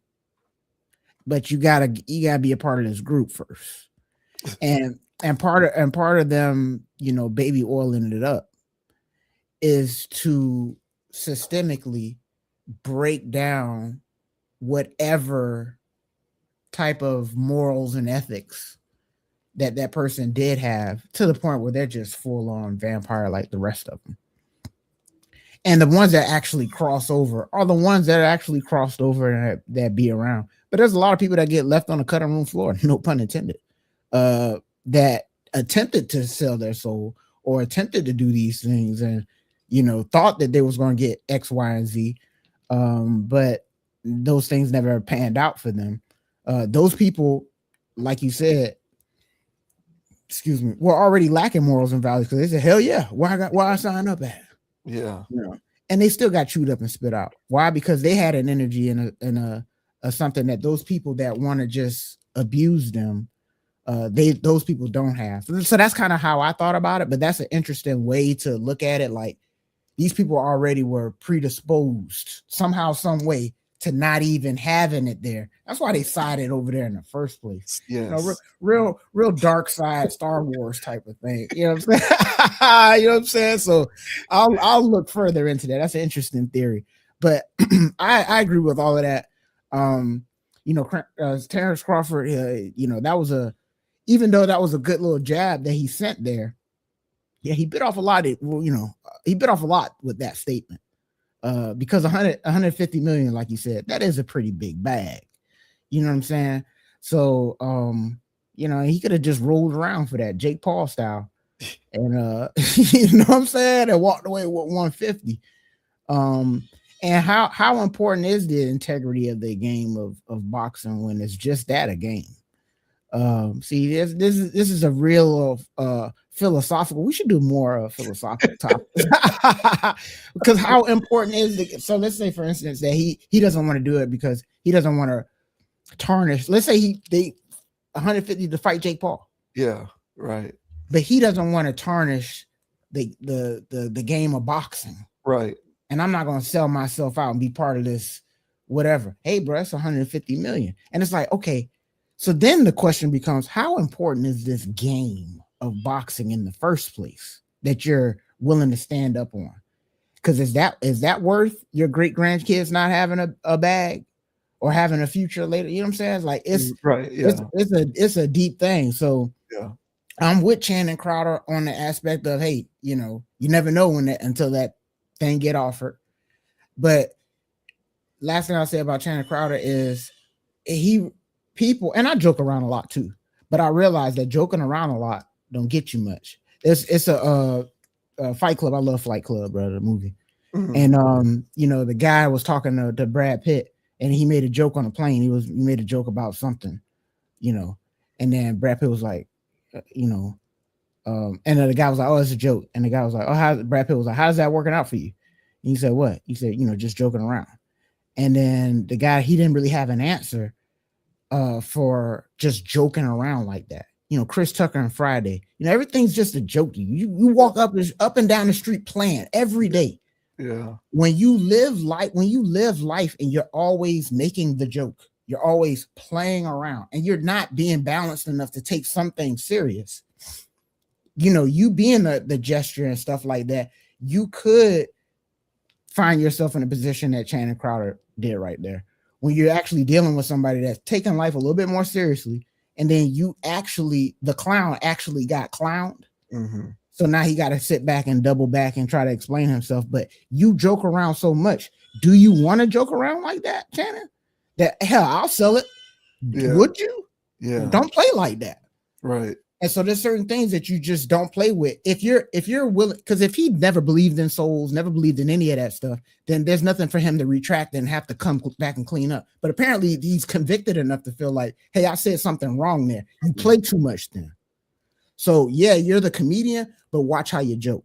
Or it could just be because of the sheer amount of people who was like in his mentions too. Yeah, either way, it came back to bite him. Yeah, everything ain't always funny. So that's a life lesson that I had to learn just from living life and going, hey man, yeah, it's okay to make the joke here, the joke there, but sometimes you're the only one laughing. You know, so was it worth it? Was it this? Sometimes it's just best to keep your mouth shut, because you might walk into a buzzsaw like this, and now it's like, damn, I was willing to say anything for the punchline. Look what it did for me.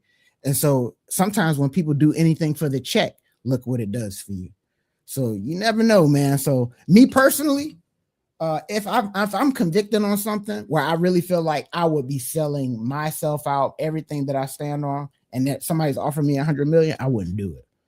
Because even though I'm swimming through the dollars like Scrooge McDuck, I feel guilty as hell on the back end of that. And I sleep with myself every day, and I don't want to deal with that. So personally, if I put my foot down, if I was in a Terrence Crawford situation, Jake Paul be down. Yeah, not doing it, man. And I do believe that he would turn down something of that nature. I think Terrence would. When I say $150 million, I'm operating under the assumption that it's legit boxing, not an exhibition. I don't see Terrence. I'd be very shocked if Terrence accepted a lot of money to perform in an exhibition fight. I'd be very surprised, because he strikes me as somebody who does care about the integrity of boxing for whatever that's worth. Right. And we gotta really stop. We have to stop dismissing people who care about stuff.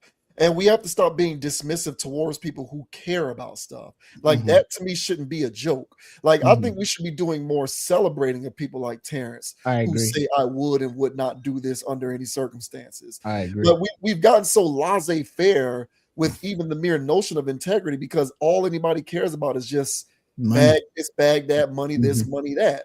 And so I respect, I do think Channing wasn't really serious with that. And I also believe Terrence when he says he wouldn't do it.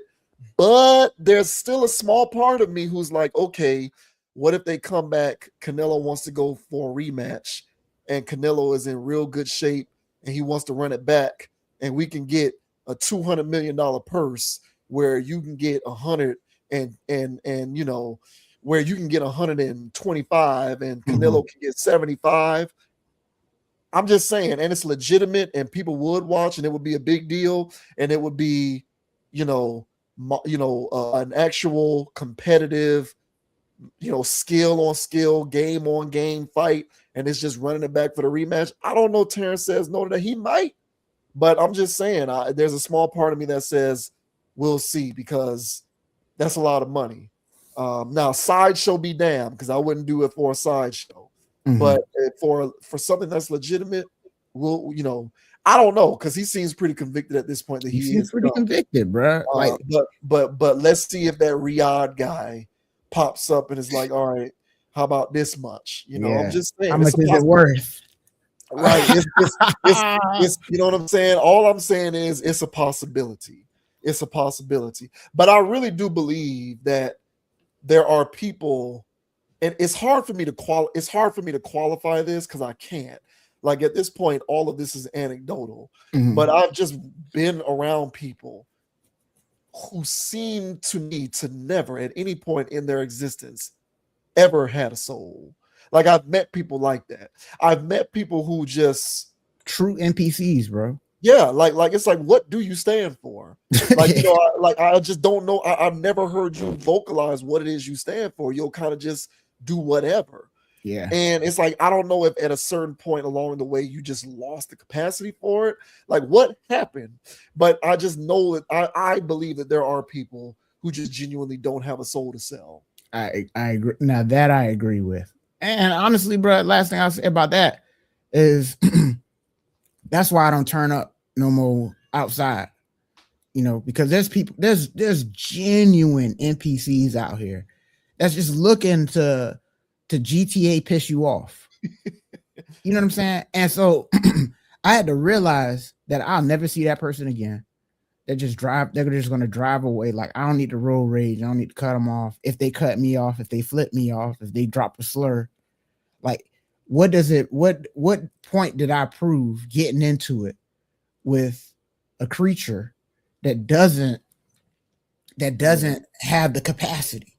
You know what I'm saying? So, and that goes with, you know, females. That goes with anything, man. I do my assessments, bro. Where it's like, who am I dealing with? Is there something in there or is there nothing in there? And yeah, they don't have to be at the top of the cabal to be soulless.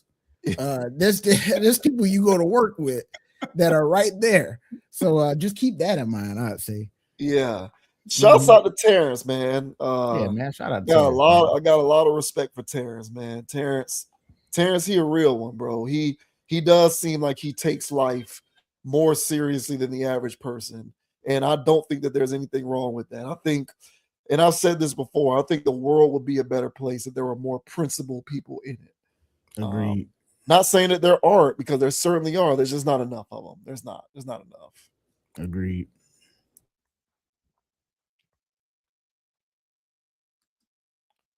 We round things off with Kevin Durant and new speculation as to whether he is doing more burner account social media stuff. So a bunch of tweets popped up during NBA All-Star Weekend that are being attributed to Kevin Durant, given the individuals that are being discussed in these various tweets. Now, this has not been confirmed by Kevin Durant in any kind of way. You know, in the past, he's admitted to having a burner account to defend himself against, you know, what he perceives to be harsh critiques online. And he said he felt as though it was a low point when he was doing it.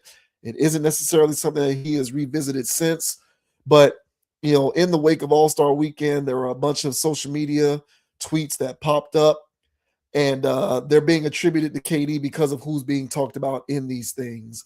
And so now there's speculation as to whether there's more or renewed, rather, burner account activity on the part of Kevin Durant. NBA All-Star Weekend, Kevin Durant alleged burner account reportedly attacks teammates. Houston Rockets star Kevin Durant is at the center of renewed online backlash following the circulation of screenshots that allegedly show him using a burner account to criticize teammates and other NBA figures. The viral images, which have not been independently verified, appear to display private chats and direct messages tied to an account referencing details about Durant's personal life and professional relationships. Social media users quickly pointed out that the comments in the screenshots seemed unusually specific, fueling speculation about their authenticity. One image shows a message targeting fellow NBA player Jabari Parker. The chat reads, "I just can't trust Jabari to make an effing shot or get a stop. He's low-key retarded." Other alleged messages reference former teammates, including Ben Simmons and Devin Booker, according to the controversy surrounding the leak. Durant's history on X, formerly known as Twitter, has long drawn attention. He has frequently responded directly to fans, analysts, and critics, often in blunt terms. In 2017, he acknowledged operating a secret account to defend himself during criticism over his departure from the Oklahoma City Thunder, later admitting he went a little too far. Over the years, Durant has also engaged in public disputes with former teammate Kendrick Perkins, Trailblazers guard CJ McCollum, and analyst Chris Broussard. reinforcing his reputation for a confrontational online presence. As of now, Durant has not publicly commented on the latest screenshots. So here are these screenshots here. So I'm just going to pull this up. So let me get out of here and then let me share this so that people can see why this would be getting connected to KD. So you'll see here, here's one here. I'm going to turn the ball over with this shitty ass team. I don't give a bleep. Your franchise player can't shoot or defend. That's a way bigger issue than my turnovers. Remember, these guys are your are your future. So that's kind of rather innocuous. But here's some other ones that are a little more specific. I can't trust Jabari to make an effing shot or get a stop. He plays with Jabari on the Rockets. Just don't give him a tech FT, to be honest. He's low key, to be honest. Yeah. He's low key retarded. I really gotta stop. I really gotta laugh to stop from crying. I swear I miss Ben Simmons. At least that N-word would give me the ball. He played with Ben Simmons, albeit briefly, in Brooklyn. So those are those. And then there's more at the bottom of this. So let me see here. So bring this up. Bring this one here. Oh no, that's the same one. Where's the one with Devin Booker?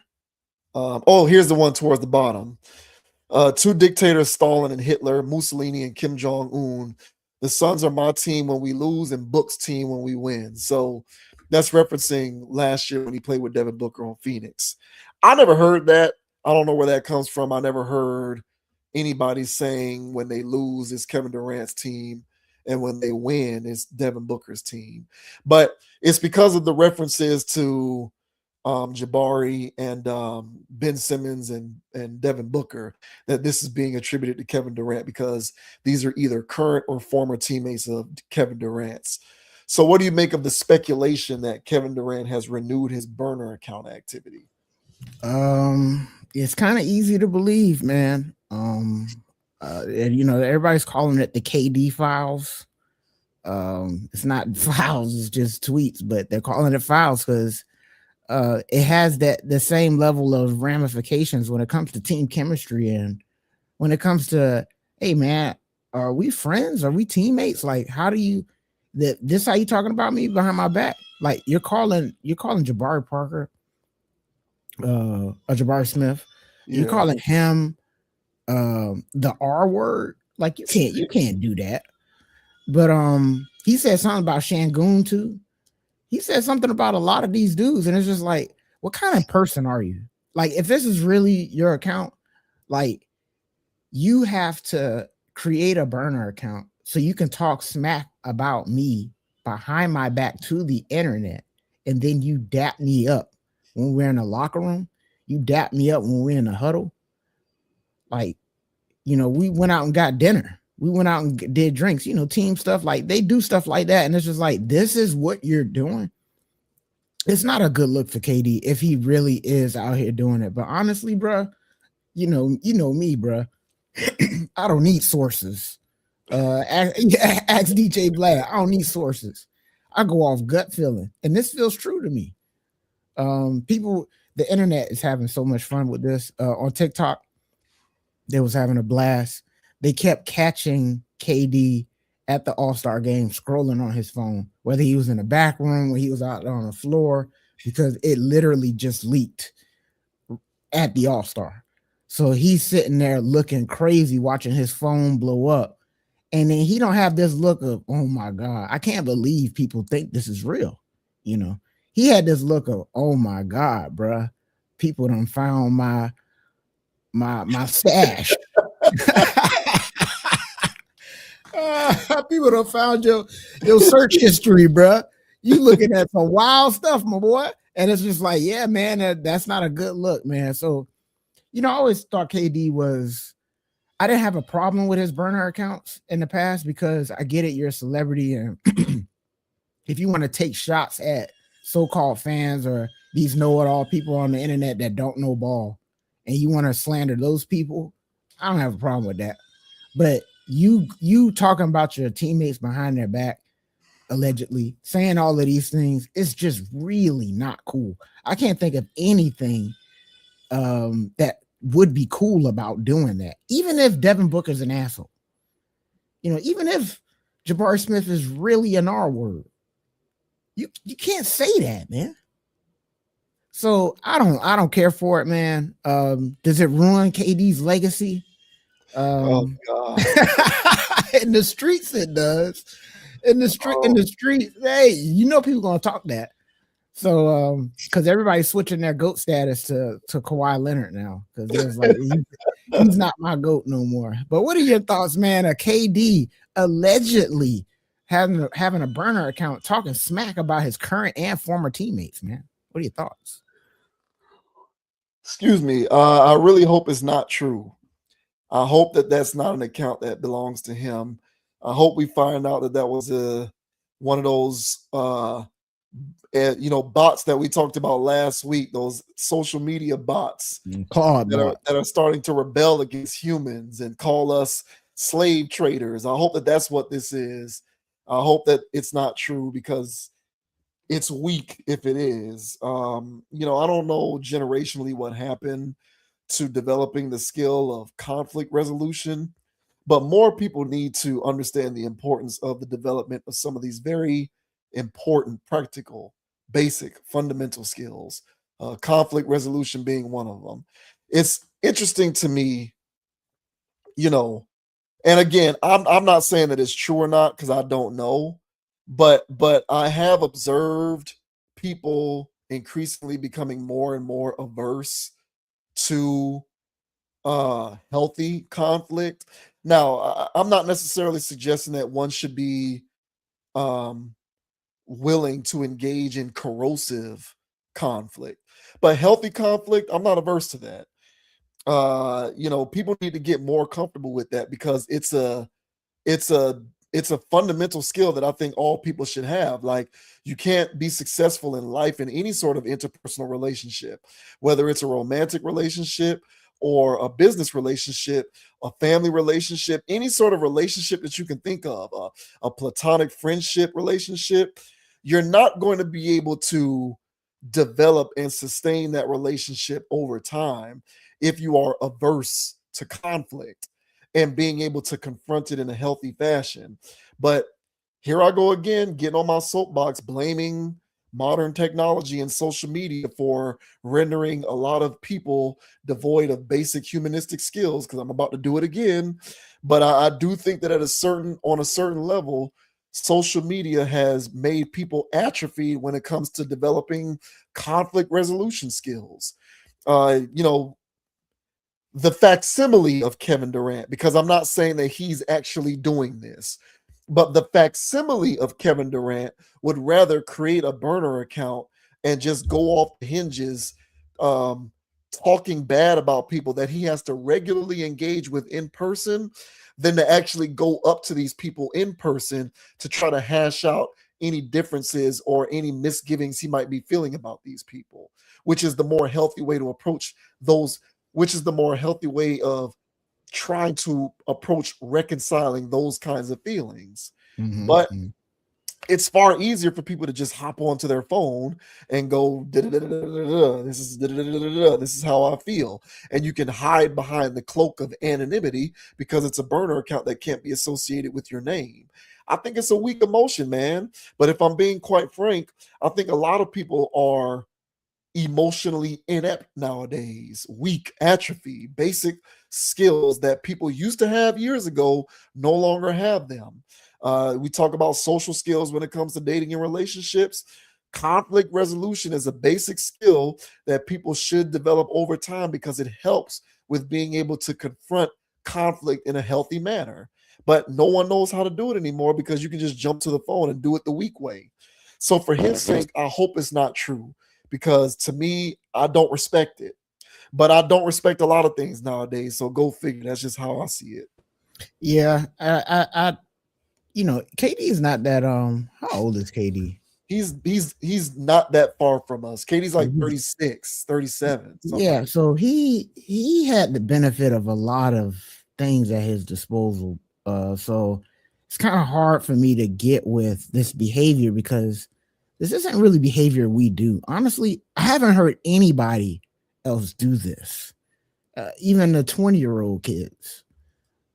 This is a grown ass man. He's hella single. Okay. Right. He's hella single. He's him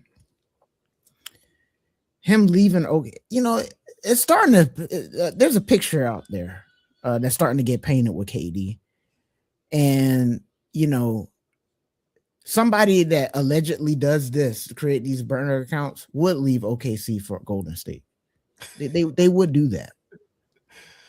And they would try to create that fiasco that they did in Brooklyn. Like they would do that. So that's what I'm saying. Like, this isn't too far-fetched. This is really in his wheelhouse. That's why this is so believable. Excuse me. So I don't and I'm not saying you did, but I don't excuse this behavior one bit if it's all true. Because this seems to be unique to him. Like, I can see if this was some stuff that Jits was doing too. You know what I'm saying? Along with Zion Williamson smashing OF models. He also had burner accounts getting weird. But he don't do that. So what's your problem, KD? What is your problem? He's extra sensitive. I mean, geez. He hasn't been able to live down the fact that some people think that he was just a part of another operation in Golden State. I think he still holds on to that. I think even now at 37 years old, he resents the fact that mainstream media and, you know, some chitter chatter when it comes to fan talk will say this player is over KD because I respect this player's championships more than what KD did in Golden State. He'll just, I don't think he'll ever get over it. I don't think he'll ever, I think he really holds on to that and he feels he's taking it very personally. I don't think he'll ever get over it for real. And like, I think that is what fuels a lot of his fervor to kind of go at people online with the Twitter fingers. I think if that criticism or if that noise is removed from the equation, he's less inclined to hop on his phone to just go back and forth with people all the time. Because even though this is unverified, he has gone at other people and engaged in social media back and forth with people. Exactly. And it's like, who does that? Nobody does. Even sensitive LeBron doesn't do that, which is saying something. So, you know, I agree with you. This is something that's unique to him. I think he cares very much about like his basketball mortality. And I think he feels some type of way about the fact that people are kind of, you know, relegating him somewhat to like second tier because of the circumstances that surrounded the whole Golden State situation. I mean, he joined again. He joined Golden State because, you know, it was legacy stuff. He needed rings. Exactly. Yeah. And it bit him in the behind when they were, you know, a 70-win team or whatever the hell they were doing. Like, what are you doing? It didn't make sense, bro. It was lame. It was fun to watch a little bit, but then at the same time, it was like, bro, where's the competitive balance? You know, where's the days of old where, you know, teams would go at it with their stars? And so, yeah, man, I really don't care for none of this stuff if it's true.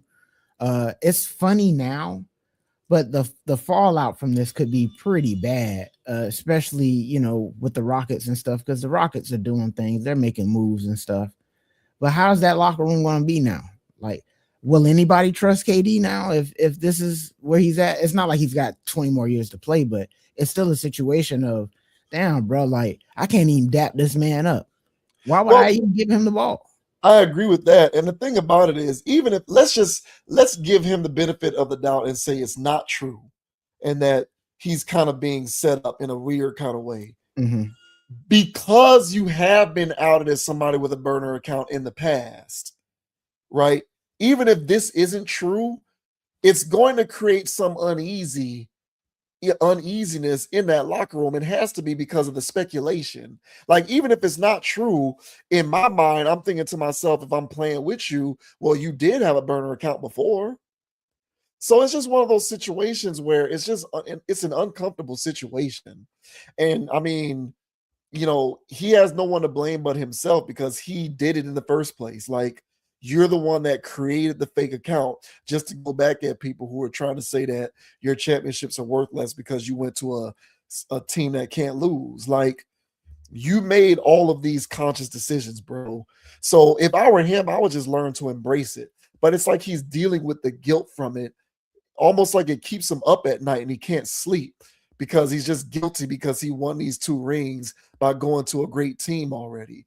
And it's like, bro, like, just embrace it. Just learn to live with it. It is what it is. Like, just get over it, man. But I think that's where a lot of it comes from. And, even if this isn't true and he didn't do this, the fact that we've already crossed this bridge before in the past, it opens up this door of speculation with people kind of wondering whether it is true or not, which in and of itself is uncomfortable enough as it is. Yeah. So, hey, man, shout out to Ime who poked you. Shangoon. What's that? Amen Thomas. Amen Thompson. Yeah. Thompson. Yeah, man. I like their team, bro. Like, I like the guys on their team, man. And I don't want to see team chemistry go down after this, but we'll see what happens, bro. We'll see if he's still walking around like somebody stole his puppy or he's going to actually come out and defend himself. But right now, he's looking hella guilty. Crazy stuff, man. Yeah, he do be on his phone a lot too. That boy be on his phone a lot, bro. I don't know what KD be having going on, man. Bro, you making all of this money, man. Go out and have a drink, man. Go take it easy, man. Go relax. Go unplug. Go on an ayahuasca retreat with Aaron Rodgers.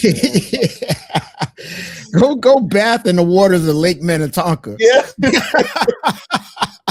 You got all the resources, bro.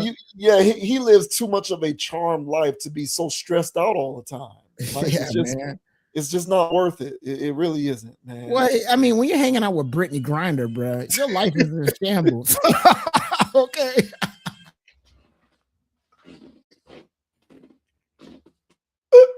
Hell no. All right, y'all. KD and Brittany Griner, we are done.